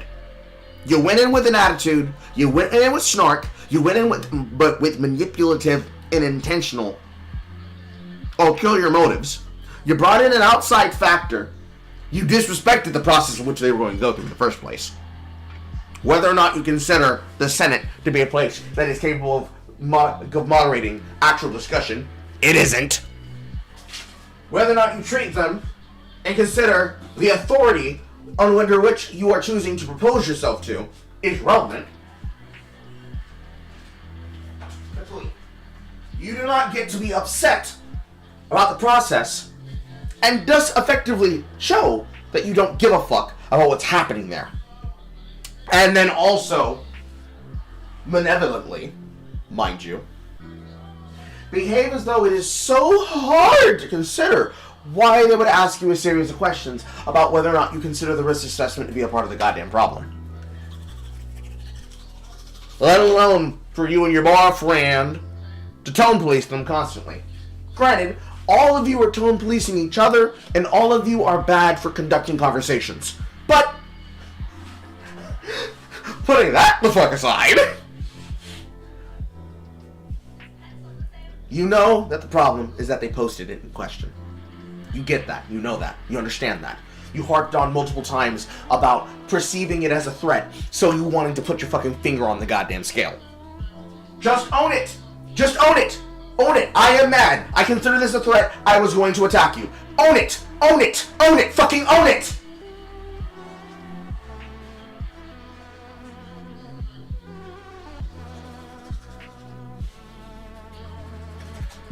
Give me like 5 minutes. I need to prepare dinner.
I left my toothbrush in the kitchen. Okay. Crux of what both parties are trying to discuss is whether or not it was appropriate for Linlin to make the video. It is my opinion that we probably should have done this as a versus chat horror, but it's okay, we've already ripped the band-aid off, but we'll probably go over the rest of this on another day, if you don't mind. Given the content and how it was narrated and whether I will finish this, however. Not, it was appropriate for Millie Malware to contribute to it and then expect a certain chain of events to occur in a specific way. Does that sound more or less what we're trying to talk about, minus the stones and usage of attack? No, I think I'm going to say, as a third voice in the room, I'm going to say we've had this conversation already. Yeah. We don't want to go into it too much. It's just, as we're going through the voice note, I kind of wanted to just touch on each thing as we went. Yeah, we've cycled through this point already about how everyone in the room feels about Mali's involvement in Lynn's video in and of itself. We don't need to retread this, is the point. Okay. I think that stopping here again is unnecessary. I think that at this point, any mention of like Mal's involvement in Lynn's video, etc., I think we can just move past because we've already had this conversation. Okay, well that's a good chunk of the rest of this voice note, so this should go by pretty quickly. There are a few other things I do want to stop on, but the actual video itself we can bypass. We've already talked about this. Could I just ask a minor question? Did we come to a concrete conclusion about that? And if, regardless of how you answer that, could that be something that we discuss after the end of this, if you truly feel as if it should be banned from mention? I think the consensus, and again, correct me if I'm wrong, is that we just don't agree. Jar sees it as an attack, a slight to First Stone, and I think that he's being a hypocrite. So I think that's where we land. It's not hypocritical for you to do something. Well, no, again, we're not debating if I'm correct or not in that assertion. I'm just saying, is that where we land? Like, those are our opinions. We can argue the validity of my opinion later. I just want to make sure we're all on, understanding where we stand. I think that's one place regarding that where we stand. That being said, I think it is relevant if we are also going to discuss whether or not it is okay for Jar to speak about you at all or reference you in any context, especially since he did reference it in the video, in the recording. If Jar wants, let me make this very clear right now. If Jar wants to talk about me, that's fine. I can't put a gag order on someone fucking mentioning my name. I'm not Voldemort. I just won't have Jar spreading lies about me. And also, I will make a public note that if Jar wants to take public shots at me, then I'm within my right to respond to those public shots. Yes, and I'm in my right too. I just don't think I believe I lied about you anywhere. We've already... We've been over this, yes. yes? Yes, we did. We started this part. Yes. We've already... Yeah, how about we just move on to the next part? Right. That's something I've never really understood about York CC people. You seem to all really want me to leave you guys alone. Ever since it all started with Geeky Girl Heather, Lulu, and the others, well, they made the first couple of videos on me. In fact, come to think of it, back then I don't think I fought back at all. Doodletones and her friends wanted me to leave them alone, but she made the first video on me. Same with Junkie, Luke, Creepshawart, and the list goes on. So I do kind of have to ask this. Jar, where's my public shot at you? Is it just the being in Linden's video? And what shots have I taken at you? I made a tweet. Talking about me in public Senate calls, saying that, again... Let me finish. Sorry. Assuming that what I've been told is correct, and you've given me no reason to believe it isn't, saying that the reason I dislike you is because you were mean to Spoctor, which is untrue, which gives people the impression that I'm sympathetic towards someone who had kitty porn, which you break up later. So yeah, I would say I'm well within my rights to tell you to shut up when I hear stuff like that going around. Do you disagree? Let's just continue. We can argue, but we've been through this on your pants so many times. Well, no, I'm asking a different question now. Do you disagree? Like, for arguments, do you think... If I lie about you, you can have a problem with me. I just don't think I have. Okay, then we can move on. Aside from maybe Daft, Kai, and Omnia, I've never started it. If you guys want someone to not bother you, well, a good first step is to not attack them first. Crazy concept, I know. I would love to respect your wishes and walk the other way, but that video is still up. I'm still receiving comments and harassment over it. Even if you guys take it down, well, it still happened. People remember it. Again, we won't go into it. I just want to make a note of this. It's not my video. I can't take it down. I don't know why you're saying this to me. I'm not asking you to take it down. We've been over this as well. I know. That's why I said I'm just making a note of it here. Yeah, we're just reestablishing bullet points of the things we've already talked about. The summary. Okay. Maybe I could respond to it, but how much hate would you and Linlin get if I did that? To give you some perspective, I responded to Doodletones roughly over half a decade ago. I was a little guy back then. She's still receiving harassment to this day. Now, this is something you responded to in another voice note when I made note of, oh, so you're trying to intimidate me. You say that wasn't your intent. I don't believe you. You might as well be sitting there stroking a white cat being like, it'd be a shame if something happened to your little YouTube channel as I spoke about you. She picks up on it too. Let me finish. Okay. Like I said, you tell me that was not your intent. I don't believe you. You can say that's okay. That as much as you want. That's not going to change. I'll figure something out. The fact I don't believe you because you immediately responded with, I knew you were going to take that as a threat. I knew you were going to twist my words. If you knew it, why'd you say it? No, you're misunderstanding me. I knew no matter what I sent, you would twist it or say it was a threat. That's what I said in the second voice call. You're on purposely misrepresenting what I said back then. I showed this to Leo Convoy. He told me to change the ending of it. That was the only part that sounded threatening to him. I showed this to other people. Another person, they said it didn't sound threatening. Someone else in Senate. You made this? I think you're just grasping at straw saying it's threatening, but it really isn't. I'm sorry. I'm kind of... You made this by committee? Oh my god, no, I had other people look it over. Stop it with the whole committee thing. I have people look things over. Oh, that's fucking hilarious. Okay, sorry, that's not even a point against you. I just think that's funny as hell. But please go on. I don't exactly see what's humorous about that, because what we're looking at... What's humorous about the fact that he made a fucking response by committee is that he's so bitch-made and scared by this fucking audience and how they fucking behave and act, that he feels that he can be able to bully them, but also is behooving to them. And that is fucking hilarious, dude!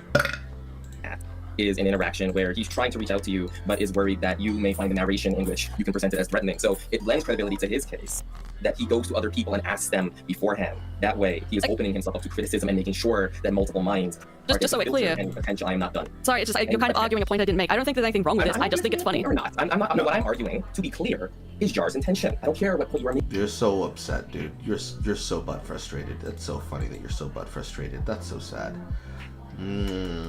You're so upset. You're so upset. Making right now.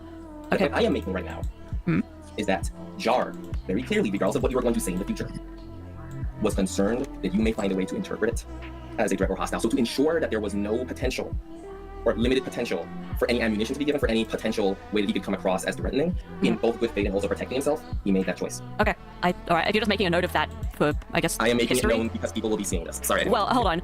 People will be seeing this. Who is? I'm making it known because people will be seeing this. Who is people? The public? Why would people in the public need to be seeing it if you're solving the problem behind closed doors? People. I have this recorded in case something gets left out. We all have the call. I'm not... Amal admitting that he was going to fucking deceive Amal. Lol, lol, I don't have any plans to release this to the public. I'm sorry, I didn't get to. Calm down, Professor. I got just threatening people. I didn't mean to threaten you. I was just threatening you. I didn't mean to threaten you, bro. I didn't mean to do it. Cringe.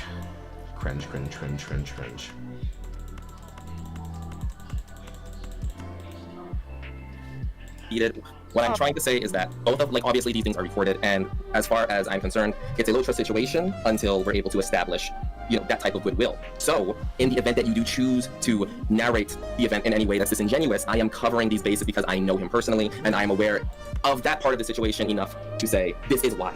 So it doesn't matter what you believe or you say or you're arguing, I am just making that clear. Okay, cool. I was gonna say, as a third party who has also listened to this voice note, I actually have a median opinion. I do and can totally understand why Mally would perceive it as threatening. However, I disagree with Mally, and I agree with Jar in that I don't think that was intentional. I don't think you were intentionally trying to threaten her, but I can totally see why somebody would think so. It's just when you get to the ending, I don't see how it can be seen as threatening. It's the very end. I've listened to the whole thing. I don't think the whole note is threatening. Wait, you listened to it? Yes. Yeah, I listened to the whole thing. So Mally is spreading this around, okay? Heaton is in our call. Heaton is in our call, and I sent Heaton the context of this call. Also, if it makes you feel any better, Mally didn't send it to me. Lio did. Did I not send it? That's my bad. No, you did as well. But yeah, when I was asked to join the call, Lio also asked me to be here, and Lio sent it to me so I would know what was going on. And Understood. I jumped to a conclusion there. There are two things that we have to cover very quickly. First of all, I also don't intend to make like a public thing of this at all. That's stupid. This is dumb. Second of all, yeah, like I'm totally fine with you spreading this behind the scenes. I don't give a shit. You can show whoever. I'm going to be showing it to like my mates. I don't mind that. It's just the public stuff I don't like. And also, I mean, we're not going to get up in arms about, sharing private DMs, because Jar and I have both shared our private DMs, so I don't particularly care. Well, in this call we have. I meant, like, posting private DMs on Twitter. No, God, no. And we all agree. Because what happened, I know you probably don't care, but before I talked to Orange, I sent him a DM to talk things out, I immediately sent it out, and that made the situation harder to contain, but luckily we contained it. I just don't want to have a repeat of that. I don't care if you care about the Orange situation, just saying that happened. I don't want things to escalate. Right. And I wanted to clarify from earlier as well. Like I said, I did listen to the whole thing, which is why I definitely think you weren't doing it on purpose. I think it was having listened to the whole thing, I understand why it would be perceived that way, but this is a case where having listened to the whole thing, I think that was an accident. Understood. And I will offer a criticism to Jar, and that I will say, yes, I could see, like, you know, if you hadn't spoken to this person really before, right, how it could be interpreted as that, especially, you know, like, if you were already, like, in an anxious state of mind at the time, that you know, that happens, you're not the same, how do you want to be referred to as? I wasn't paying attention. Was it Mally, Malware, Millie? Just Mal's fine. Mally, okay. either's fine. Okay, Mal or Mal. Okay, so Mal, you're not the same Mal that you were yesterday or a week ago. Could have been in a very anxious state when he said that and could have spiraled as a result of that. These things happen. In some of these cases, no one is in particular to blame sometimes. Sometimes there is, but, you know, like, yeah, Jar, you know, has struggled in the past with making sure that his wording is right on these things. The dyslexia does affect him. The autism does affect him. Yes, I am aware that there may be other people in this call who have that, but I don't think you know, this person also has this thing. Why are you like them is a good argument. So yeah, I will say that is something that I do intend to work with Jar in the future on, and, you know, Lyle does work with him as well on it. It is something we're actively working on. In order for you to work with him on it, you need to actively take your his dick out of your mouth. Dicks out of each other's mouths, collectively. We hope that, having been given all this information and you now being made aware, presuming that you were already of the fact that Jar did go and ask other people beforehand as he was so worried about it. I might have had different reasons for asking on top of that, but as he's explained, he was very worried about coming across that way. I do hope that changes the context in which you may have felt those anxieties and fears around him, because from at least my understanding, you guys shared somewhat of a long friendship where you were friendly. It was co-workers. There was good Acquaintance co-workers, that's about it. Yeah, co-workers. Yeah, that's good. If that's how we're describing that, that's fine. I just hope that maybe that helps, because this really is like one of those situations where it's just kind of like needless like destruction for what ultimately did end up being a misunderstanding. Yeah, in this particular case, I absolutely believe that, yeah. I don't. I understand why you guys, I understand why Heaton believes that, I understand why Job believes that, says that, whatever. It doesn't change my outlook on it. That's fair enough. As far as it extends, is you don't have to believe it. It's just I wanted to provide my insight as well. In that I just, again, for the sake of keeping an unbiased third opinion here. Alright, can we move on? Yep. Jar. Jar. I want you to wait, what? I'm asking if we can move on. Can you? Oh no. Can you hear me? Yes. Oh, there you are. Okay, I was saying yes, and then I realized you guys couldn't hear me. Okay. Yeah, we got you. Okay. She didn't say every single person who buys a Harry Potter game is a transphobe. Oh wait, let me check on the machine. Oh, sorry, hold on. Alright, you good? Yep, guy back then. He's still receiving harassment to this day. And she didn't say every single person who buys a Harry Potter game is a transphobe. I'd like to make a quick note. Susie pretty much shares the same opinion as Lyndon on this, so that's kind of funny. I don't think you saw the video where they discussed it, but yes, making a note of that. I haven't finished it, but a discussion with Joel comes will have another time. I will leave her alone until her health is better. Cool. Right, okay, cool, moving on. I want to make that clear. What are the issues you guys have with me? I did an accent. I don't think buying a video game makes you a bigot. I changed a thumbnail that you guys asked me to, because somehow that thumbnail would have given him a chance to make a comeback even though he no longer had a platform. Alright, again, we kind of covered this in passing. I am not the community. I don't know why you're saying this to me. I don't know what the accent thing was about. I was confused enough about this. I thought they were referring to the weird Russian accent thing that you did at VidCon that I was not there for. Apparently it had to do with the Jamaican video or whatever. I don't know. The point is, you're saying you guys. I am not you guys. I don't know why you're directing this at me. I don't know what's going on behind the scenes, but if you're not part of this, that's fine. It's the Jamaican thing, by the way. Yeah, Lyra clarified that to me later.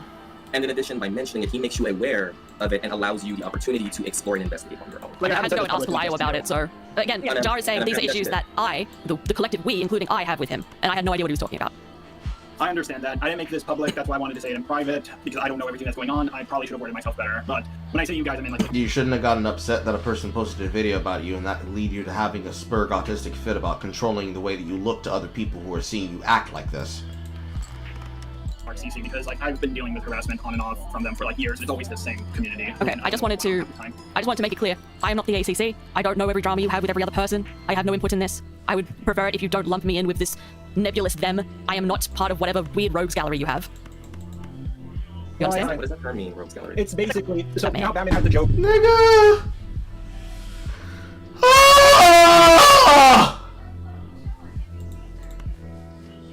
Two-Face, Penguin, that's his rogues gallery. Oh, so like, yeah. like Lyo and Susie have huge rogues galleries. Oh my god. Yes. The whole Cast Warbox crew. I wish I had a rogues gallery with a guy named Gilded Pooh. That would be great. But yeah, I mean, just to clarify, right? You know, there was this kind of, well, not kind of, there was simply as is input.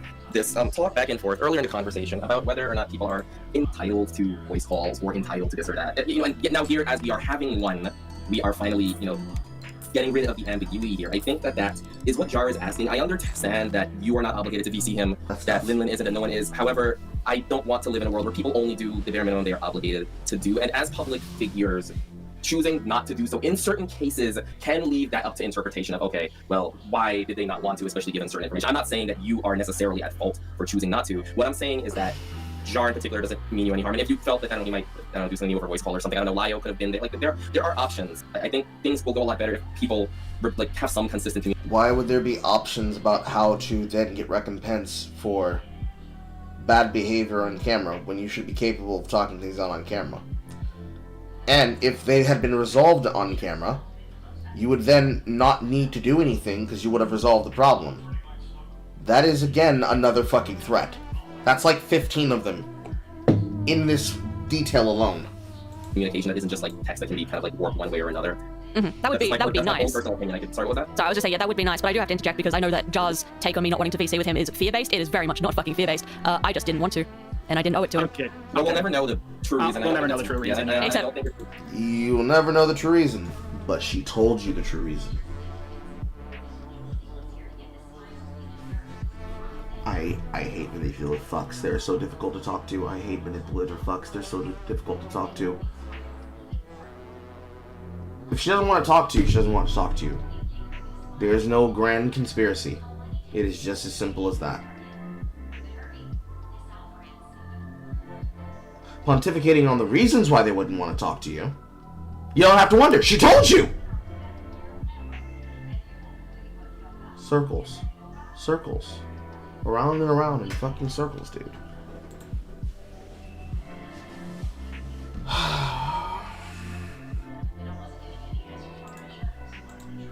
You cannot believe me if you like, but given I was A, at a convention table, then B, flying to America for VidCon, I did not have the time for Jar, and I was not going to make the time for Jar. I'm not afraid of Jar in a voice call.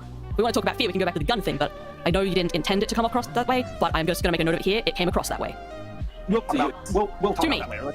Okay, yeah, we'll put a pin in it, because this next bit I feel is going to get a little hated on my half because I'm furious about this, but let's continue. And I made EP jokes about a guy who had the nudes of a 13-year-old on his desk drive. But I guess you do care a lot about this situation. Question, where's your video on him? Question, why the fuck would I make a video on Spoctor?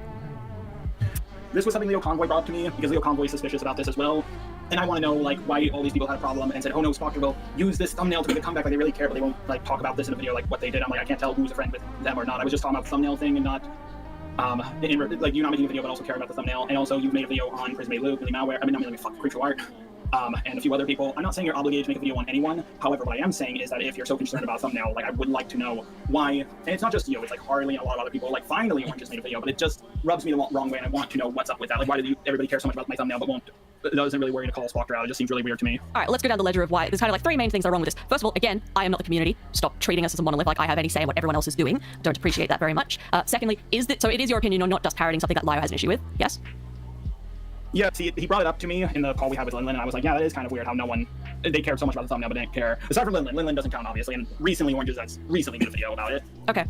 Do you know why I bothered to comment on that thumbnail? Can you take a guess? You don't like to joke in it. Yes, but do you know why I bothered to comment on it? There's lots of things I don't like that people do in commentary, and I don't say anything. You could just say you don't know if you don't know. Okay, I don't know. It's because I previously... do know, but, like, I'm probably getting tired. Okay, let me answer it for you then. Because previously you and I did have a cordial relationship. We were work buddies, whatever the fuck you want to call it. I made that comment because I was trying to help you. Yes, I did not like the thumbnail. Yes, I was a bit aggressive about it. But the only reason I said anything was because in the past I had critiqued you before, and sometimes you took it. I would not make that comment on something of Spoctor's because Spoctor and I have never had a relationship, positive or negative. Does that make sense? They are in the same, technically, but like the thing about Spoctor is, as far as I'm aware, they've never interacted, at least as far as I'm aware. For clarity, I'm gonna take this one because I make a point about it. Yeah, I want to make a point about this real quick. There's lots of people who share a community and disagree. There's lots of people in the SCC where I still consider myself a member who, just because we are in the same community, it doesn't mean that I like them. A perfect example of this was Coda more or less rejoined the SCC, and I didn't fucking like Coda. Well, who does? But yeah. Yeah, what I'm trying to clarify for Dread is that for the most part, as far as I know, if there is, I'm not fucking sure, but like as far as I know, it's not a case of the art CC is defined by a friend group. It is people defined by a genre of content. So yeah, I have spoken to quite a few people who are in the art CC because I'm making content on Spoctor as well, because I was affected by it. And most of them, a good chunk of them, responded with, I had never spoken to the guy, I didn't know him, I didn't hang out with him. I know like 2 people I've spoken to had actually spoken to him in the past. One of them is Ponder, the other is Harley. And just so, because I heard Dredd ask in the background what my relation with Spoctor is, I have spoken to Spoctor exactly 1 time, and it was to try and tell him that his DID video was bad. That is the extent of my interaction with Spoctor. And it was pretty bad. It wasn't so much a question as to like what your relationship with any was. It was whether or not you two were in the same community, which is why I wanted to quickly roll back to that question, because the why? It's as simple as they don't know the guy, so they can't speak on it. If I don't know someone and I don't have enough information to have an opinion and I can't find out, or the information is being gatekept from me and the person wants me to jump through hoops, which I am not willing to jump through, it is as simple as I don't speak on it. Why do you care so much that they didn't speak on it collectively like a hive mind? Specifically him. Him specifically. reason that it is being brought up now is because this wasn't just a person who happened to be in the same community that we are choosing to define as being a genre. At the end of the day, the points of separation in the commentary community are not thick. They are much more so like membranes, and that's not to say that you have more of an association with Spoctor. It's more so that this wasn't like kind of just some no-named individual. This was Spoctor, and this was Spoctor with that stuff in his possession, amongst other. And we don't need to go into. We understand. So I think it's reasonable to question the priorities in that case. That's not to say that she is compliant with his behavior in full, but more so if this discussion did happen, then it might be due diligence to make a video about the Spoctor situation. I violently disagree with everything you just said, but sorry, Hayden, go ahead. Let me, because this is something I've talked about with a couple other people, and here's the point I'd like to make. Char. Yes. Do you think what he said about me in his video on Junkie was wrong? Who? Spoctor. Oh, absolutely. Why didn't you make a video on it when it came out? I get that. I don't agree with Dredd here. I was giving him a chance. Can I just interject very quickly? It's fucking insane to suggest that everyone in the commentary needs to talk about everything that tangentially happens in commentary. Like, A, we don't know what that's all about. B, effectively, Dredd is asking, why don't you act like Cataclysms in Lewis McClung? I wonder, what happened to Lewis McClung when he decided to act like a hive mind and jump on top of somebody because he thought they were easy fucking lunch? He got 8, right? Pause. He and Cataclysm both got 8. Because they jumped onto something, jumped to conclusions, did gay ops behind the scenes, and then it all unraveled in front of them, right? Right. So you want everybody to do the exact same shit as fucking TikTok-coded, feminist-abled junkie content. Because they're in the community and thus they must gatekeep them, like a bunch of fucking bread tubers and crumb tubers, trying desperately to hold on to money. Yeah, that is not going to lead to bad outcomes. Definitely. There's nothing at all that would then make them become more cringe than they already are by simply existing around each other. With the most contingent and annoying people inside of it. Just every single time something happens, 15 people have 15 different angles. It's literally the fucking OnlyFans situation again. I don't think I would want to live in that world, dude. Because then, why don't all groups do that then? Then everybody's talking shit about everybody and nobody's talking about anything that's important. Garbage take from Dreads. It's not our. Sorry, you go ahead. Yeah, you're not saying that. The point that I'm trying to make to assess a midpoint is that in the same vein, is that when Jar was making drama content and Spoctor was making drama content, he saw later that what happened to me was wrong, but didn't say anything at the time because it wasn't a priority. Because it wasn't his circus, it wasn't his monkeys. And I have feelings about that personally. So I get where Jar's coming from on this one. But this is a case of in my case, because I want to make this value clear for the sake of transparency, because I'm a moderator here, I think you should have. I think everybody should have. And I don't necessarily disagree with Jar on this one. I think that the art community as a whole, when things were proven to be factually true, should have said something sooner. I think that people like Oranges, like Harley, maybe a little bit like Mal, should have noticed that behavior and those things sooner and should have said something. And they did. Some of them said something behind closed doors, some of them didn't. But that is an issue to bring up with every person individually. And because Mally was not directly involved with a lot of the Spoctor shit, because Mally didn't know him, didn't talk to him, didn't do whatever, her voice is not one that's important. And I will just add to that so I make clear why I don't have a Spoctor video. First of all, that's not what my content is. I don't do call-out content. I barely do drama content. I've got like the Vault video and then I'm going back to my Dream SMP shit. I had nothing to add to that conversation. I had no new information. I had no unique takes. I would have just been regurgitating what Rosie and Lyo said and pointing to their videos. I don't have a large or unique audience from either of them. They already reached everyone that I could have reached. Realistically, if I made a video on Spoctor, I would have just been saying, hey, here's Rosie's video in a new coat of paint. And I don't make that kind of content. Exactly. I guess what I said was a bit out of pocket, but I wasn't trying to make the assertion that you were trying to defend him. It was not just out of pocket, it was your finger not being on the pulse. It's effectively by saying, hey, you're a reactor. Carl, why don't you react to every single drama that comes up on the internet all the time, always? Because it's not my fucking bag, baby. It's not my bag. And whether or not I choose to, because I'm given a presser that explains why, or I discover through research with everyone else, live on the broadcast, ultimately it's not my fucking job to make everybody aware of every single drama. Usually I look at dramas, and if I cover it, it's because I am going to use it to threshold into something else to make a point later down the line in the future, where we draw parallels and similarities, because I'm more concerned about the main idea of a problem rather than just the drama. And ultimately, what Jar's asking for is he's asking for people to talk about things to the point of the death where there is no nuance, to the point where every single person inside of a group is a commentary reactor that does not react harder or hard enough or at all. They're just making the content video because it's on the docket, it's been demanded and called for that you must make a controversy video about some shit that you don't care about and don't know about. And from there, your eyes roll into the back of your skull and you want to drill your brain out because that is taking you away from what you probably wanted to be a content creator, a broadcaster, or an artist about. I can already imagine what that would do to the ACC, but to artists in general, oh, a person's made a dumbass take on Twitter, I guess I have to create a stupid fucking comic where I talk about political opinions that I don't have enough geopolitical understanding to have. It would be the death of all media. It would be the death of all media. Technically, it'd be a slow death of all social media in general, because all micro-blogging websites would just become reposts of everybody's art, and then defecations of everyone's art.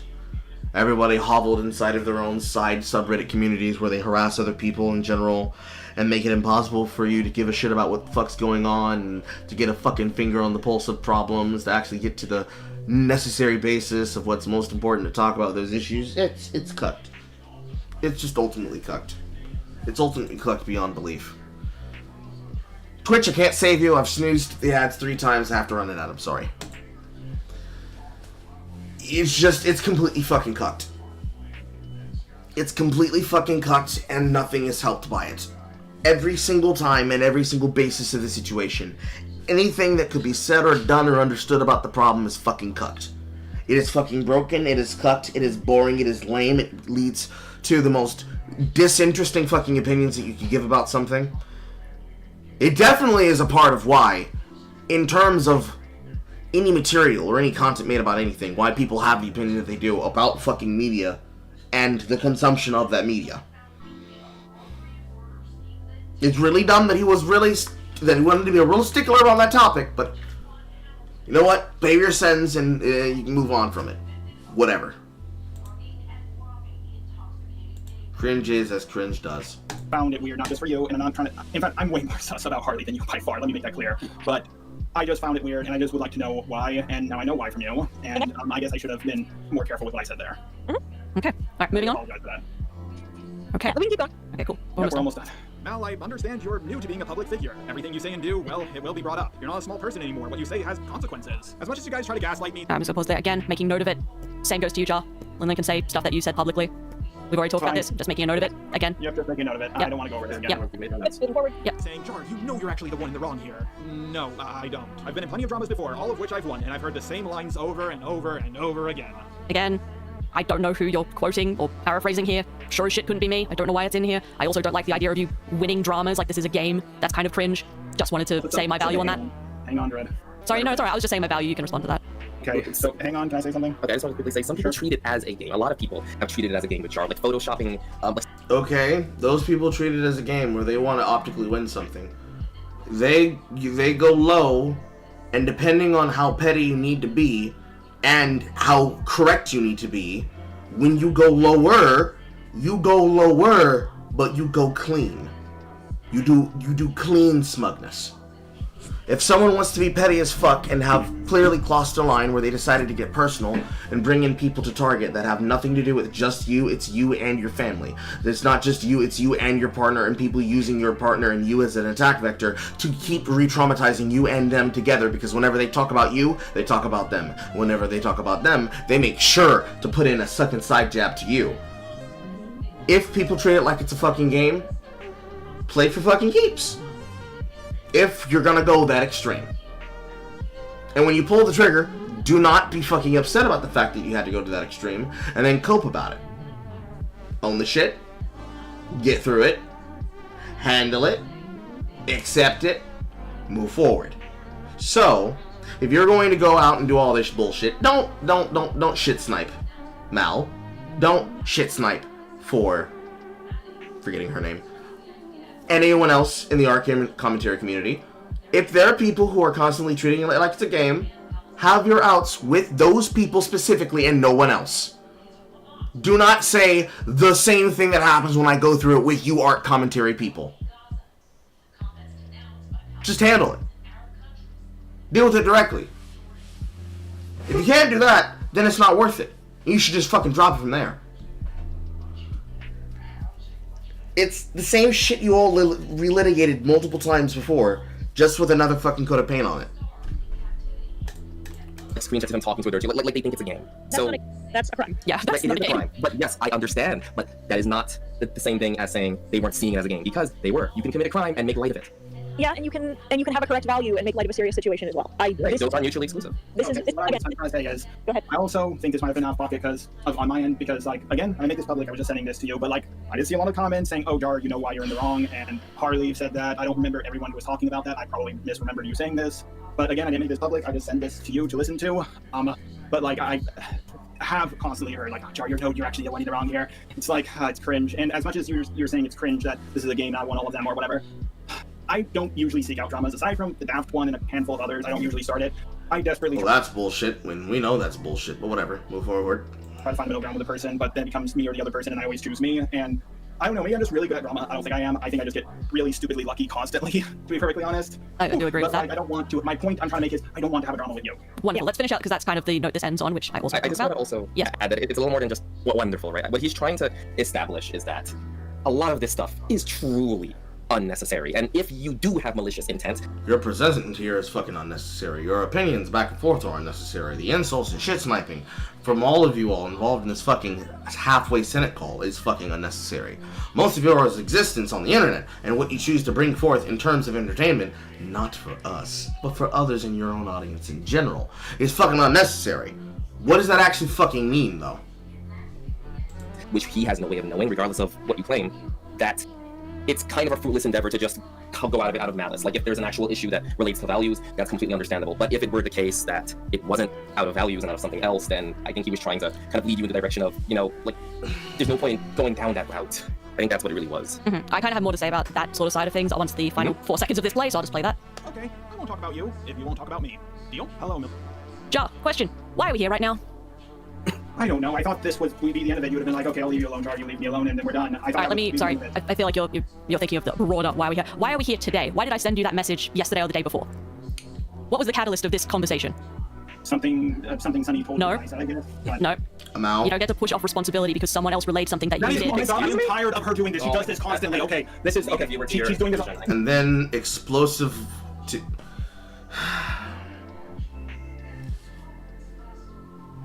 Accountability. Once again, not being taken. Trying desperately to push the conversation to go away that you want it to go, rather than where you want it to go. It's not even intellectualizing. If you can't be able to answer the goddamn question, that's one thing. You can't even entertain it. Mal, you're doing this fucking on purpose. You're doing this fucking on purpose and you fucking know it. What am I doing? Okay, I'm getting tired of this uncharitable interpretation. Okay, you're not... He doesn't get to do what she has to figure out. Yeah, I'm not pushing responsibility onto Sunny. Sunny told you something I said, and that's why we're here. I'm not trying to push responsibility onto Sunny. That is a very uncharitable interpretation. That is how I'm interpreting it. And I'm getting very frustrated with it. Then allow me to tell you exactly how I interpret it. You say, we're here because Sunny told you something that I said. That puts the onus on Sunny being the one that brought it to me.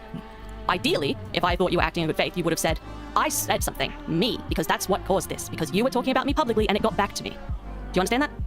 Assuming all the things that you're assuming, sure. Assuming it was all true, that's Sunny told you, then yes. No, you stupid fuck. If I punch a kid, and it gets back to the greater internet, single player Carl punch a child in the face! I'm gonna be angry at the messenger? Not me? The one with the hand and the agency? Really, this should be the motion I'm doing, because this is what we're fucking doing this entire time. Self-flagellation. Self-flagellation. Self-flagellation. Or a very tiny hammer. We've also, hang on. I want you to calm down a little bit, because you repeatedly have also assumed malicious intent of Mally. Not as much. It doesn't. No, you did. No, don't be a bitch now. Be a man. Own it. Yes, you did. As much doesn't matter. The point is, you have also, both of you are assuming specific intent because of what you have been provided. You are on the same footing here. I agree that what we should establish as the baseline here is that Mally heard that you had said something about Mally. That's where we're at. Who told you doesn't matter. How it got to Mally doesn't matter. Something you said got to Mally, and Mally wanted to make sure that that was true or not. Okay. You are telling Mally that that is not true. That's not what you said. The person who told her might have misinterpreted what you said, or it may have been what you said and you don't remember. Yes? Of course. Well, just to correct you on that, Jar. What you were saying to her originally was that you can't lend credence to her interpretation of it or what she heard from this person because multiple things may have happened that were not the specific chain of events of I said that this particular thing about Molly, it was heard perfectly, interpreted perfectly. That's wonderful. That's not the fucking point. Bitch number 2. He said words. Those words reached their ears. It triggered this conversation. Every time he attempted to frame his answer put the onus and thus the accountability onto someone else, and not owning the responsibility, his actions, the take, and everything that has come to precede this event that you then tried to hide knowledge of, because he does not think what he said was inappropriate, was out of character, was out of line, or was wrong. The order of operations on the PEMDAS of drama is unimportant. That's gonna be the fucking title for the goddamn versus chat. The PEMDAS of drama. Also another pen. The pendulum on which this drama swings back and forth is entirely on the momentum and the energy that he chose to give it. Everything is precedented off of Jar's behavior, Jar's reaction, Jar's interpretation, and Jar's behavior. And his behavior based on every stimuli that pushes him back and forth like a fucking pogo stick. Cringe. By third parties and then transmitted as such. He is saying that specific chain of events is not the case. I wasn't in that call. Sorry. Yeah, and that's fine. What I'm trying to establish here, what I want to establish is our technical point. Because Mally's jumping the gun a little here too. The point is, how it is presented does not matter. I think that's picking in it. The point is, We are having this conversation because something you said in a Senate call got back to Mally, and Mally wanted to make sure that what she had been told was interpreted correctly. That is why we are here. And I also like to add on to that, because the end of the call, sorry, the voice note where Jar's like, oh, I won't talk about you if you don't talk about me, deal. And we're here because you were talking about me. That's why we're here. But this was afterwards, though. This was after that happened. And then I was like, you're making it sound like it happened the other way.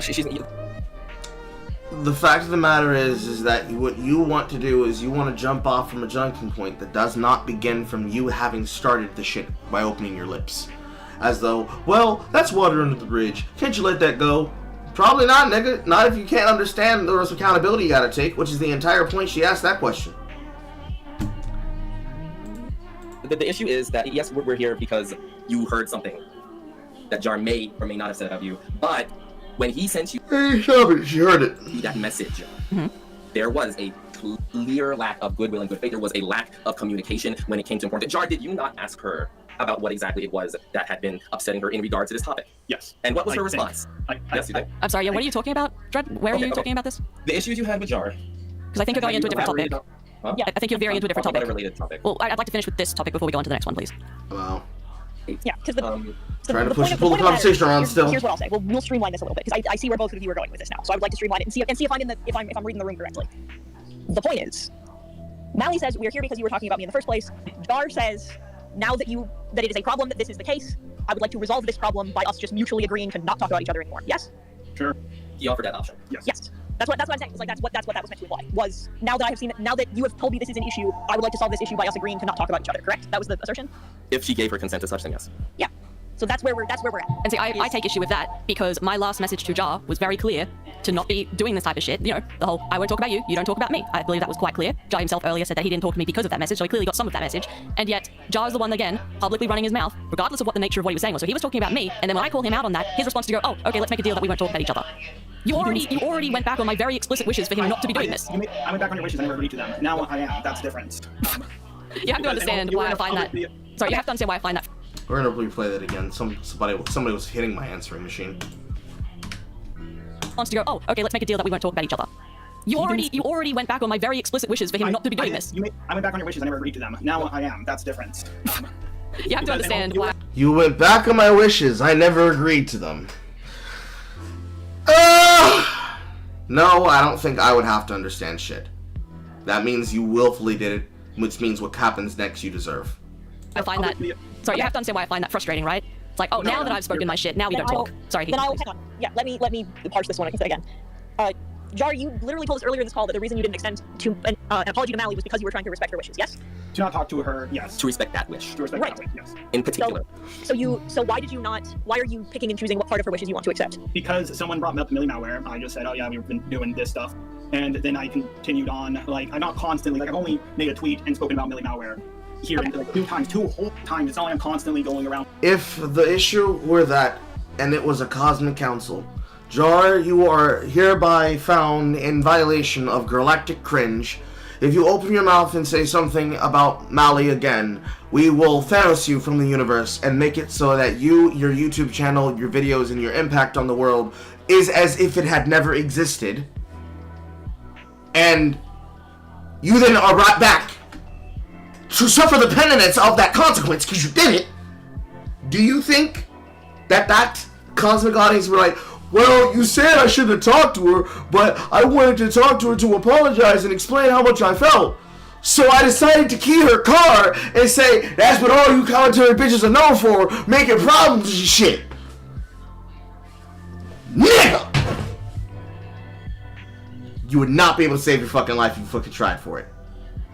Ironically, a common trait that other people, both I've witnessed and in my life, have. But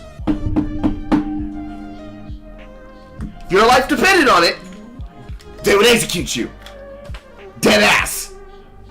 If your life depended on you shutting the fuck up, biting your tongue until you're spoken to, you die. Almost instantly. Because you want to be petty. All because you want to be petty. Well, Millie Malware did this, and at that point I was like, you know what?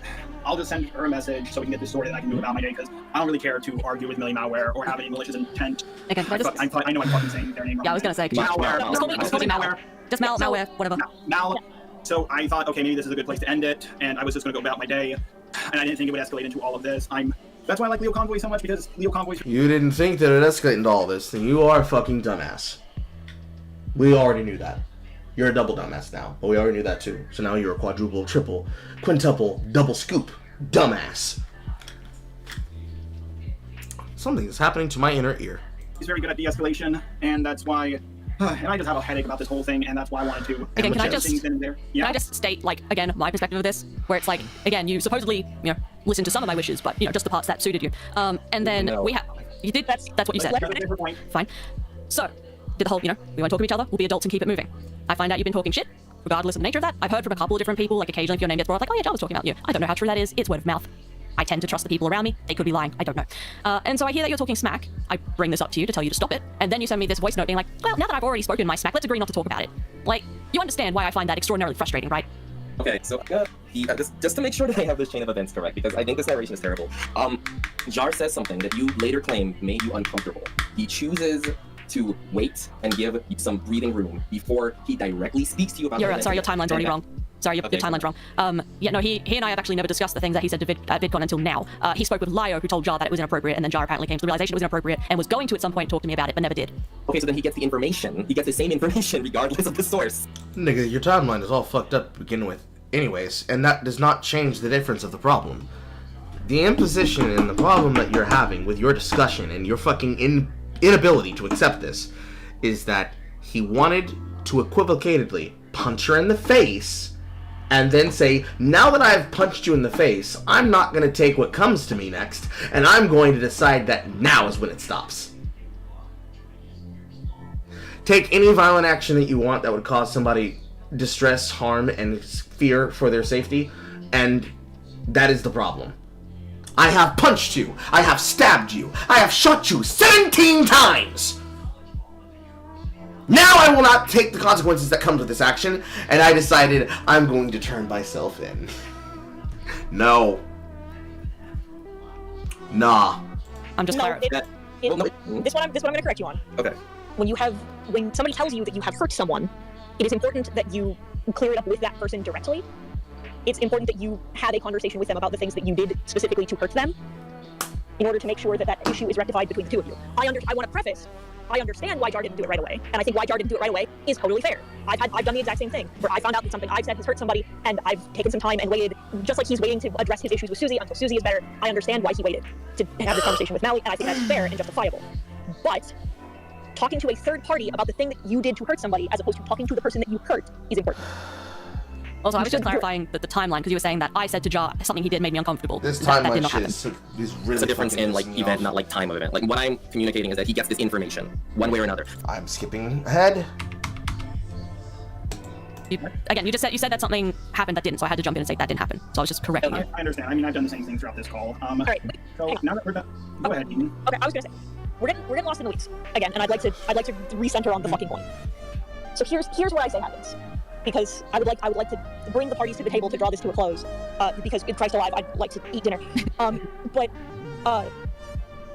regardless of the circumstances, now I understand where you're coming from. I understand why you're upset about the circumstances, but I think at this point, belaboring the circumstances isn't going to change anything. I think it's not going to affect opinions on either side. And truly, I don't, as much as I'd love with all of my heart that we all sit in a circle, hold hands, and sing campfire songs and agree to be best buddies forever and sign each other's yearbooks, it's just not going to happen. And that's fair. That shit happens. It is the way it is. Nobody has to like each other. And I think nobody in this call agrees with. And I think everyone in the call agrees that nobody has to like each other. Yeah. I understand that. I will say this. Millie Malware, you can not like me. I'm not the biggest fan of you either, and that's fine. It would have been an issue for me if I was going to stay in this realm of the community. But I've been moving further and further away from it, and I'm very, just want to get out. Oh my god, please come to a fucking end, you goddamn cantankerous cancer. And just talk about media and stuff. I'm thinking of becoming a Star Wars channel, and you're kind of moving away from them as well, but we bumped into each other in Senate. I guess we can just talk normally. Yeah, we can be civil. We don't have to talk at all. No, can I just basically give my summary, like what I want walking away from this, so that we can move on? Mally, give your summary. Jar, tell me what you want. We'll see if we can. Okay, cool. Yeah, I 100% agree not to talk shit about you publicly and all that type of stuff. I was already doing that. I was under the assumption that was what we were doing. So my thing here is, I don't want to have to hear about you saying things again we're going to go on the assumption that you did not intend to spread lies, or maybe there was some misunderstanding there or something like that. Basically, I don't want to see you publicly saying shit about me that isn't true, ever. I think that's a fair thing to want. I have no intentions of taking shots at you. I've heard from Lio that you were worried that maybe behind the scenes there was a video or some shit. There's no video. I don't want to make a video on you. I don't want to make posts about you. I don't want to make anything about you. I'm making myself very, very clear here. I have no interest in showing the public anything you have said or done. And I would like it if you...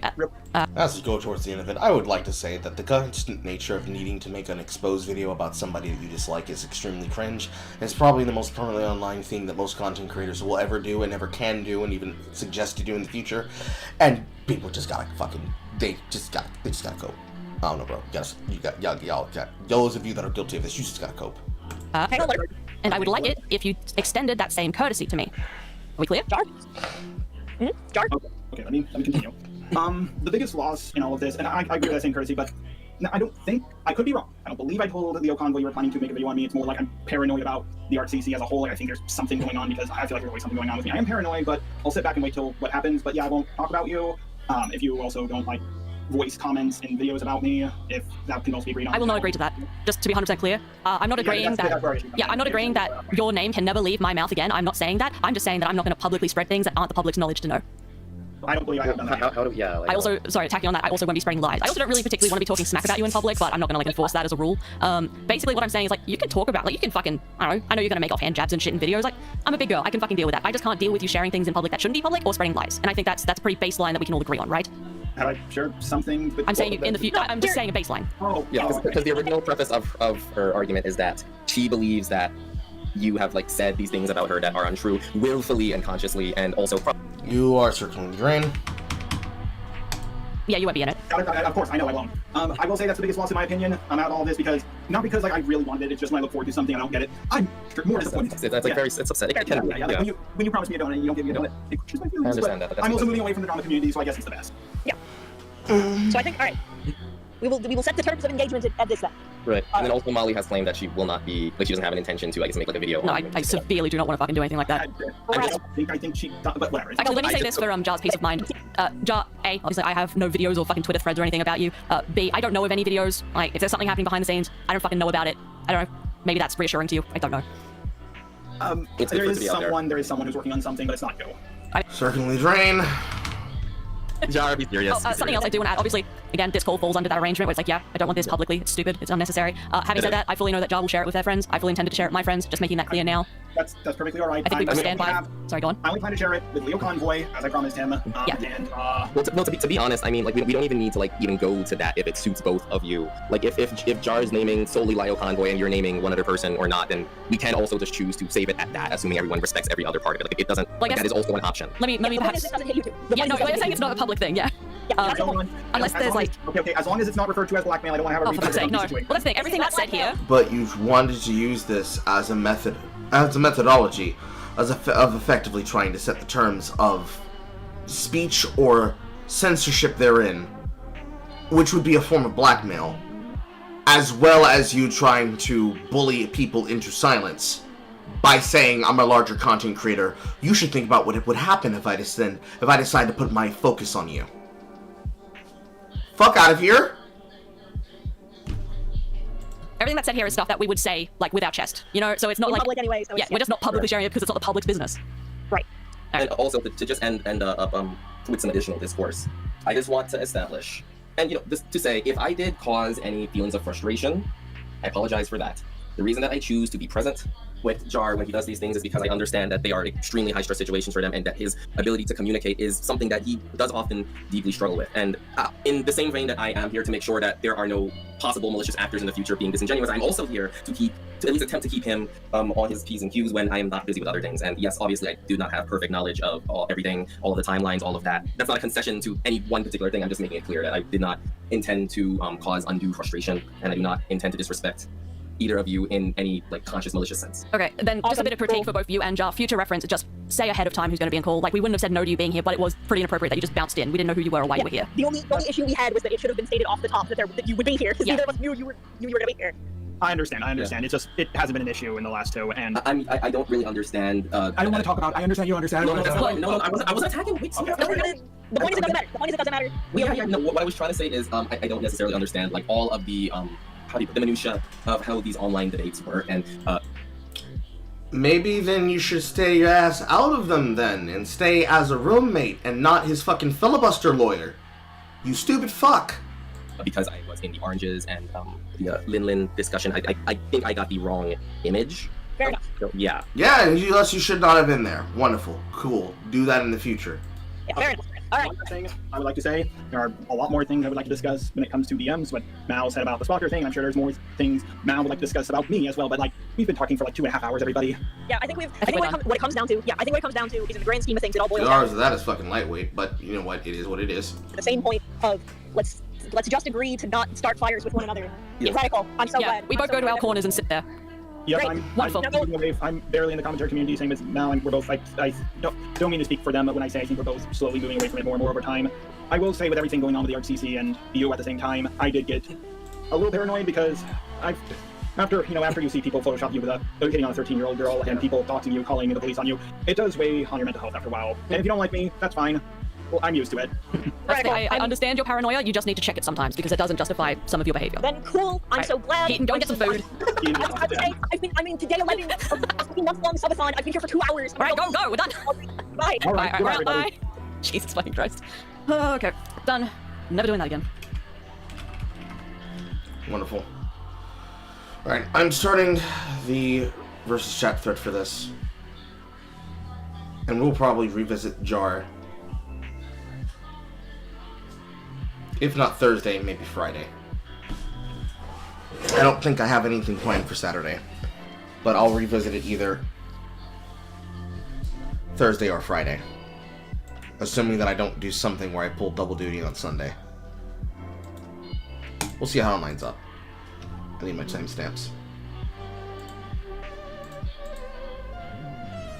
5:12.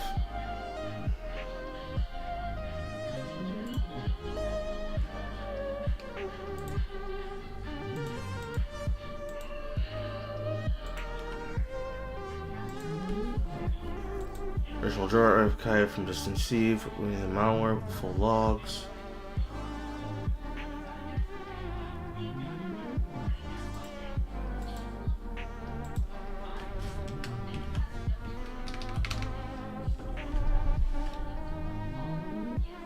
Ironic that I declared what I said the fucking title of the video would be, and I already forgot because it's that much of a fucking back and forth annoyance factor. Holy shit. Oh, Carl. I'll have to definitely review this later. Okay. Wonderful. Cool. It is more than 2 hours past when I would have ended normally, but it's okay. Catching up for where I had to be. I am going to eat my own dinner. And I will see you all in the funny papers and also in therapy. Goodbye, chat. Lord have mercy, Jar will drive me actually out of my goddamn mind. I swear to God. I swear to God.